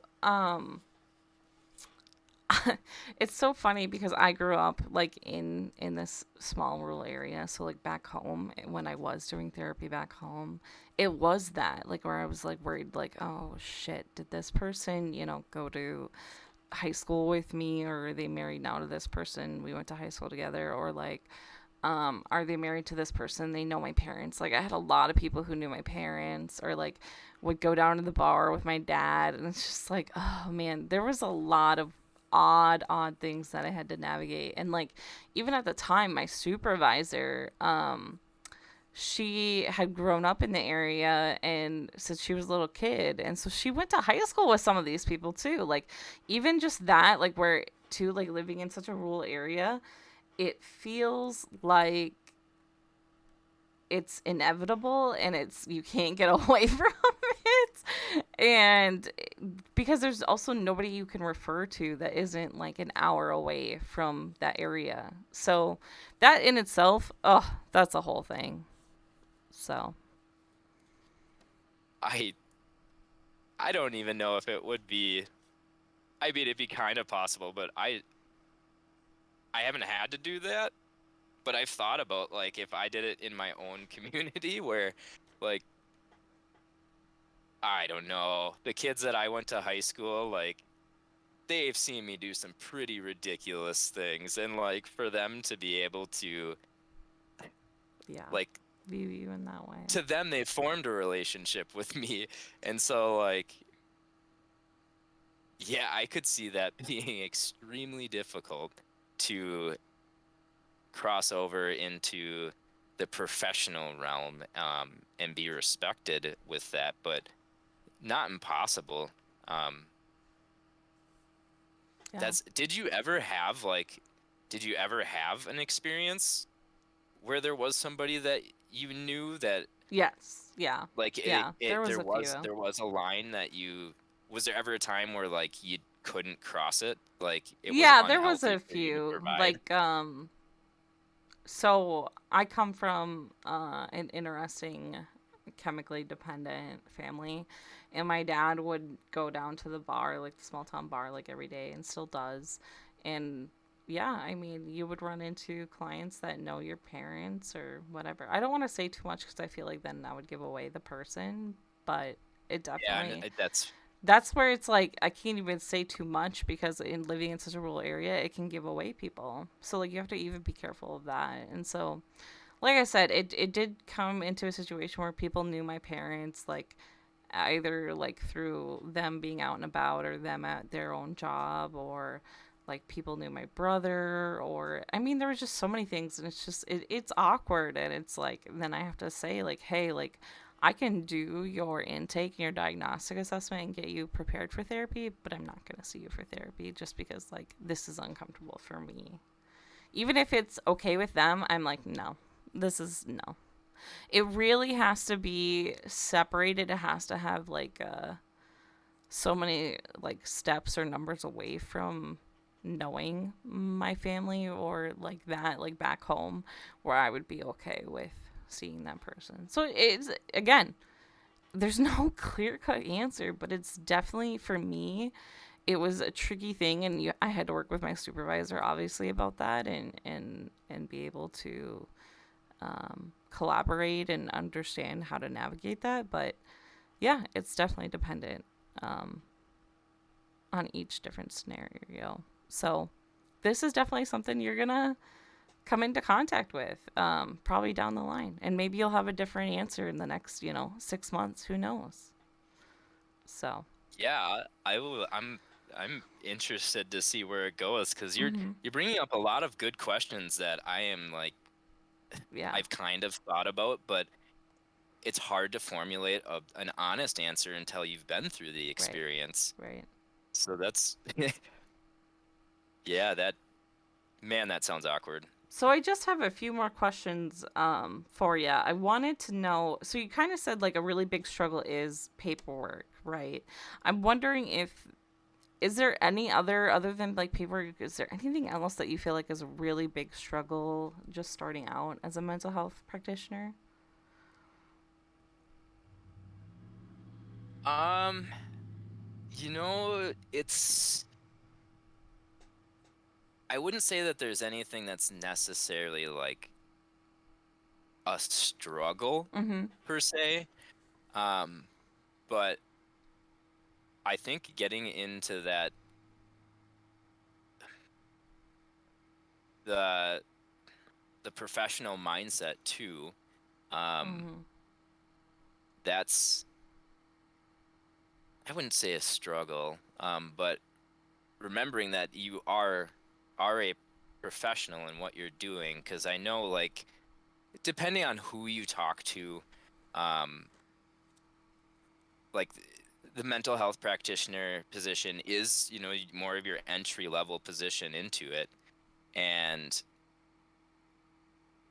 having that mindset that like you are a professional and how you document is important and the things that you do are very important. Um, I think that it's not really a struggle though. So I guess that's not the greatest example, but I know that there was a moment that I had to do that. Okay, all right, you need how are you going to act all of the time? Because this Mm-hmm. is a real profession and you need to be a professional. And so like then I had to also start being cognizant and aware of how I interact in the community that I'm going to be serving. Um, and so that's one of the things that I started thinking about that it hadn't come up as much before, but the things that you do actually do kind of, make a difference um, in how you're perceived. But the paperwork side is really the only thing that's been a little bit of the learning curve, but Right. there's also like, understanding HIPAA, understanding, client boundaries, like you're talking about, like all of those small things Mm-hmm. that seem like small things, but they're not. They're gigantic and extremely important, and they need to be taken very seriously. Um, so like even understanding, so we're talking about like HIPAA. It's not that I don't understand it, but there's lots of things that I do need to pick up on. Like, okay, I'm in a gray area. Like, let's say like for client communication, like if you're communicating over email, um, what things I can say and what things I can't say. Yep. Obviously, I'm very cognizant of it, so I'm staying on the reserved side and like asking questions, but that's been a little bit of a learning curve, just making sure that the interactions that you have with everyone, you are respecting HIPAA. Yeah. Absolutely. That is definitely, and I'll be really curious how this answer changes in when I talk to you again. And I feel like there might be a lot of answers that change when we talk again. So that will be really Yeah, interesting. I wouldn't be completely surprised if you can't tell by my slight uncertainty in some of the answers. So what? Yeah, I Oh, sorry. no, you're fine. I was just continuing babbling. What are your current goals then for like the next few months? Like what for your program like are you trying to work on? So this internship will be it'll be like a full 6 months. So this crosses over 2 semesters. Okay. Um, and my my main goal with taking an internship in a organization that does counseling services Mm-hmm. was trying to get a full picture of, what does therapy look like? Like, what does the whole process look like? And I'm also trying to get an understanding on what happens behind the scenes. And so part of the internship is not just doing the mental health practitioner position, but also um, like there's a, a small project that I'll be doing where I'll be going through a bunch of client files and basically Mm-hmm. just compiling data together um, and trying to see correlations Okay. if there's and I don't know which correlations there'll be quite yet, but like understanding if there's certain barriers because of insurance, or I really want to see the whole picture, especially having the social work perspective. So the big thing on the social work perspective, kind of, that differs from necessarily like looking at it just from, like, let's say, the psychology side of it or the medical model, is definitely having like that biopsychal, social, spiritual aspect. Like, okay, I want to really understand, are these mental health issues and are these community issues, are they actual individual issues, or do we actually have something going on bigger Okay. in our local communities? Um, and so I don't, I mean, my goals are not very specific, I guess. Mm-hmm. Also trying to build them as I go, with, you know, keeping an open mind, and taking everything in. Uh, yeah, I also want to pass, so there's that. That's a goal. No, um, absolutely. Absolutely. Those are good but goals. I'm I'm trying not to be too rigid, Mm-hmm. if that makes any sense. Yeah. And so I'm I'm kind of letting, I have like a learning contract that's actually put together for this. So there are certain specific goals that I need to hit. Yeah. Um, I kind of figured. but they're not that interesting. Okay. um, Not interesting eh, enough to know. Got it. Probably not. It would be yeah, a little Snooze fest. Okay. bland. Can you share Yeah. one? Sure. So like, uh, one of the things I want to do is have a better understanding of the DSM-5. So Hey, okay. understanding, um, because all of these things are, if I don't understand what these diagnoses are fully, like I think it's hard to understand, like,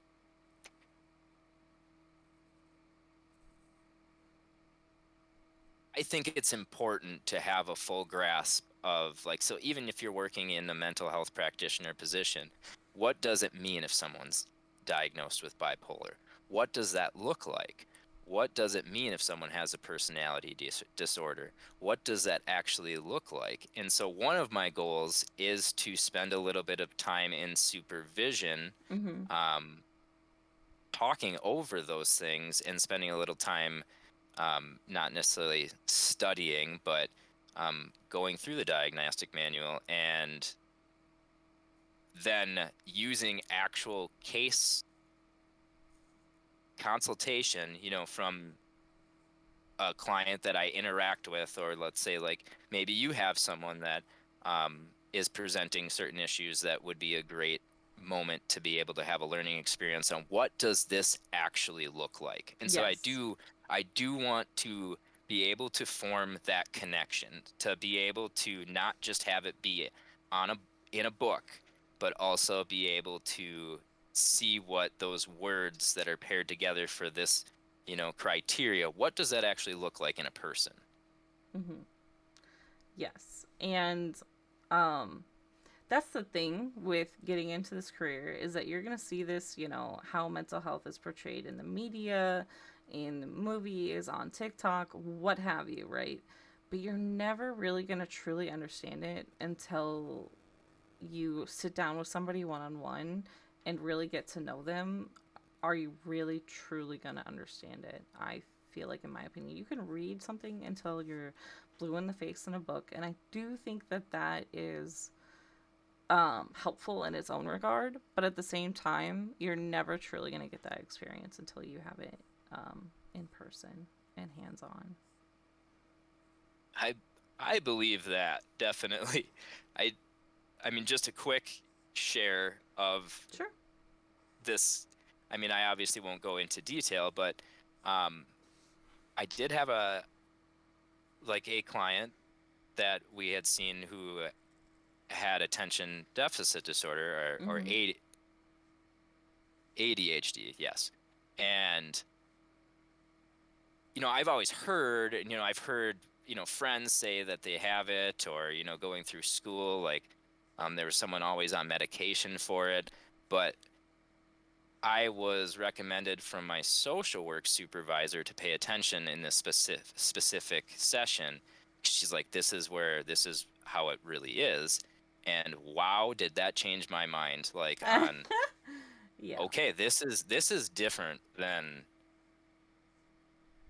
just the doctor saying your child has ADHD and they can't pay attention. Like when you see it for real, that it's It hits you like I a I freight train, that's for sure. well, I think there's a tendency when you don't know or you haven't seen it. I have for myself even, like you raise that question of, okay, is this really real? Does that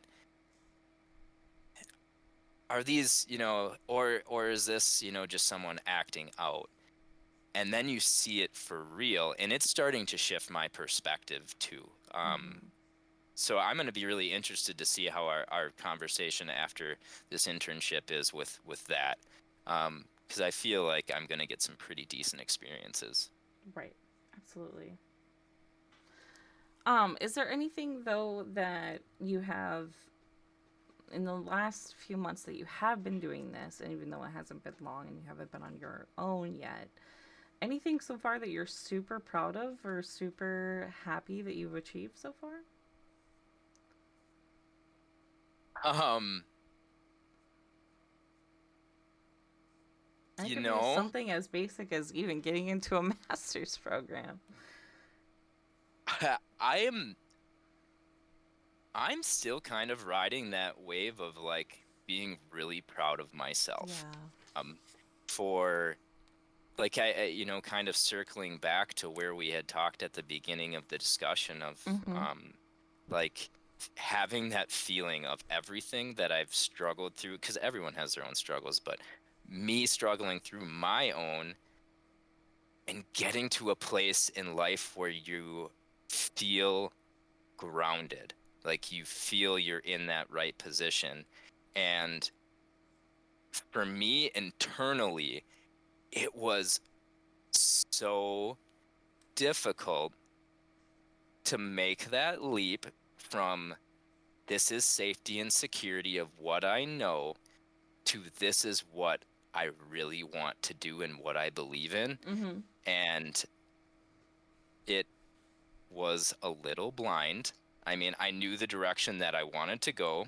Um, and I have been so fortunate to be a part of like the cohort and the program that I'm in, um, because I have passionate conversations every time our classes get together, every time that I'm sitting down, um, within our organization and talking to other people that work there. Like it can turn from a 5 minute conversation to an hour long conversation just like that, with both people just firing back and forth with the genuine, you know want to understand each other and the topics we're talking about, and like understanding how important this is. Mm-hmm. And so, um honestly, I'm very proud of being able to feel like I'm becoming a role model that I think is a positive role model. That's awesome. And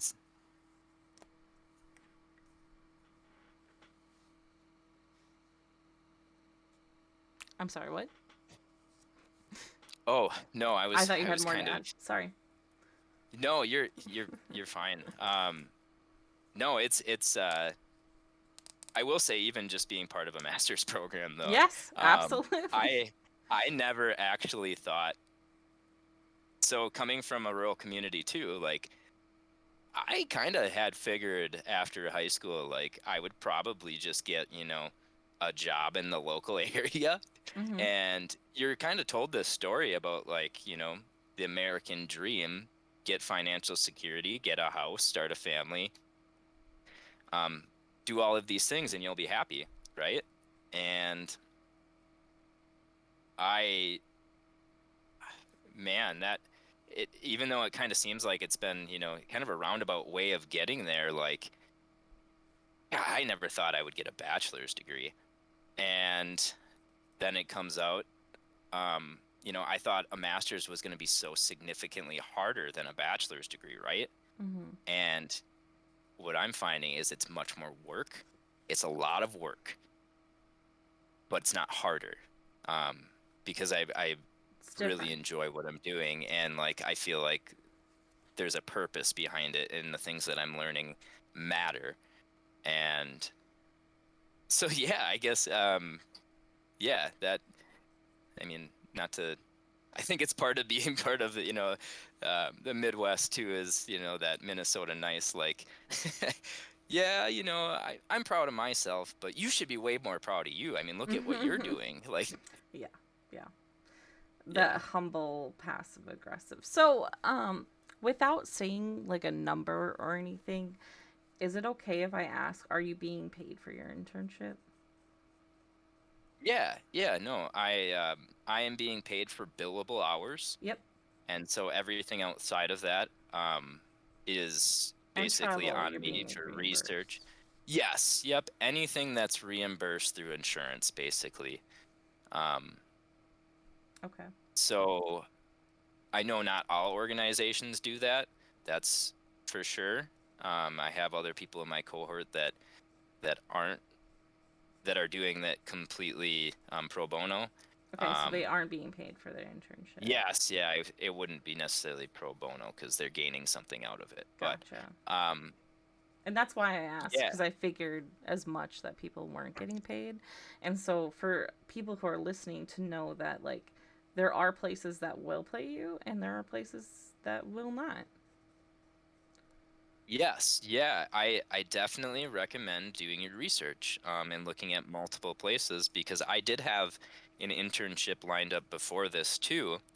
Um, they were both, I was looking at two separate internships, and it kind of came down to I was going to get a good experience either way. Mm-hmm. Um, and so I would be lying if I didn't say there wasn't some weight that was, put on the fact that, hey, if you can, get paid doing this too. But um, that was another moment where I realized that it's also an important position you're filling because that was what I was told why you're getting paid is because you are providing a service that the company is making money off of. And so they feel it would be unfair if you didn't get reimbursed for those times, Hey, I completely agree. which I was a little surprised actually, but I'll take it. Yeah. Yep. And I like I said, I completely agree. I think people in this profession, they should get paid for their time and it's important work and you're working with very um very difficult population at times and I think it's yeah, definitely should be getting paid for it. But that's my opinion. I definitely recommend people do their own research and weigh the options and what is the right fit for every single person. I mean, in my own therapy internship, I was paid and my I chose the direction that I went into like for getting paid because there were other options in the cities where it was unpaid. But I chose the paid option because the place that I was going to be working for was, a town over from where I grew up. So it worked, I could still be back home. So everybody has their own stuff that they have to weigh, and that's okay. I, Yeah. I do truly wish that more places paid for an internship, though, Yeah, definitely, especially with, I mean, with this kind of work. this, well, this is, it's not, it's not necessarily easy work either. I mean, you're actively doing things that, It's a like lot of work. you can't, I will say you can't just half-ass things. I think that's probably like you Yeah. can't, it's not like another, like you do have to take the job seriously. So I do think that you're completely correct on that, especially with being like a field that we're trying to recruit more people into. Um, but I don't know. I kind of wonder like how much is based off like what's reimbursed to, like what, like if you're working for a nonprofit organization, like I do wonder like how, like different things reimburse differently. So like a mental health practitioner, what they're billing is paid at a different rate, obviously, than what a therapist is billing. And so I wonder how much of it's like red tape or bureaucracy So that much. limits it. And I mean, yeah, We could get we could into a probably, I could get you whole going. conversation Yeah. about this. This is the kind of stuff that's the stuff that gets me going. But yeah, and there's a whole like conversation about it because it also is dependent on what type of insurance a person has. So, it's a whole thing. But yeah, that's kind of just what I wanted to ask about. And then my final question for you today is just what is the most important thing, like, you want somebody who's like listening or maybe somebody who's interested in skills work, what do you want them to know? That you're making a difference. Mhm. Um, I think that's, I have pride in what I'm doing right now. And it's, I also respect the fact that I'm at, the starting stages of this.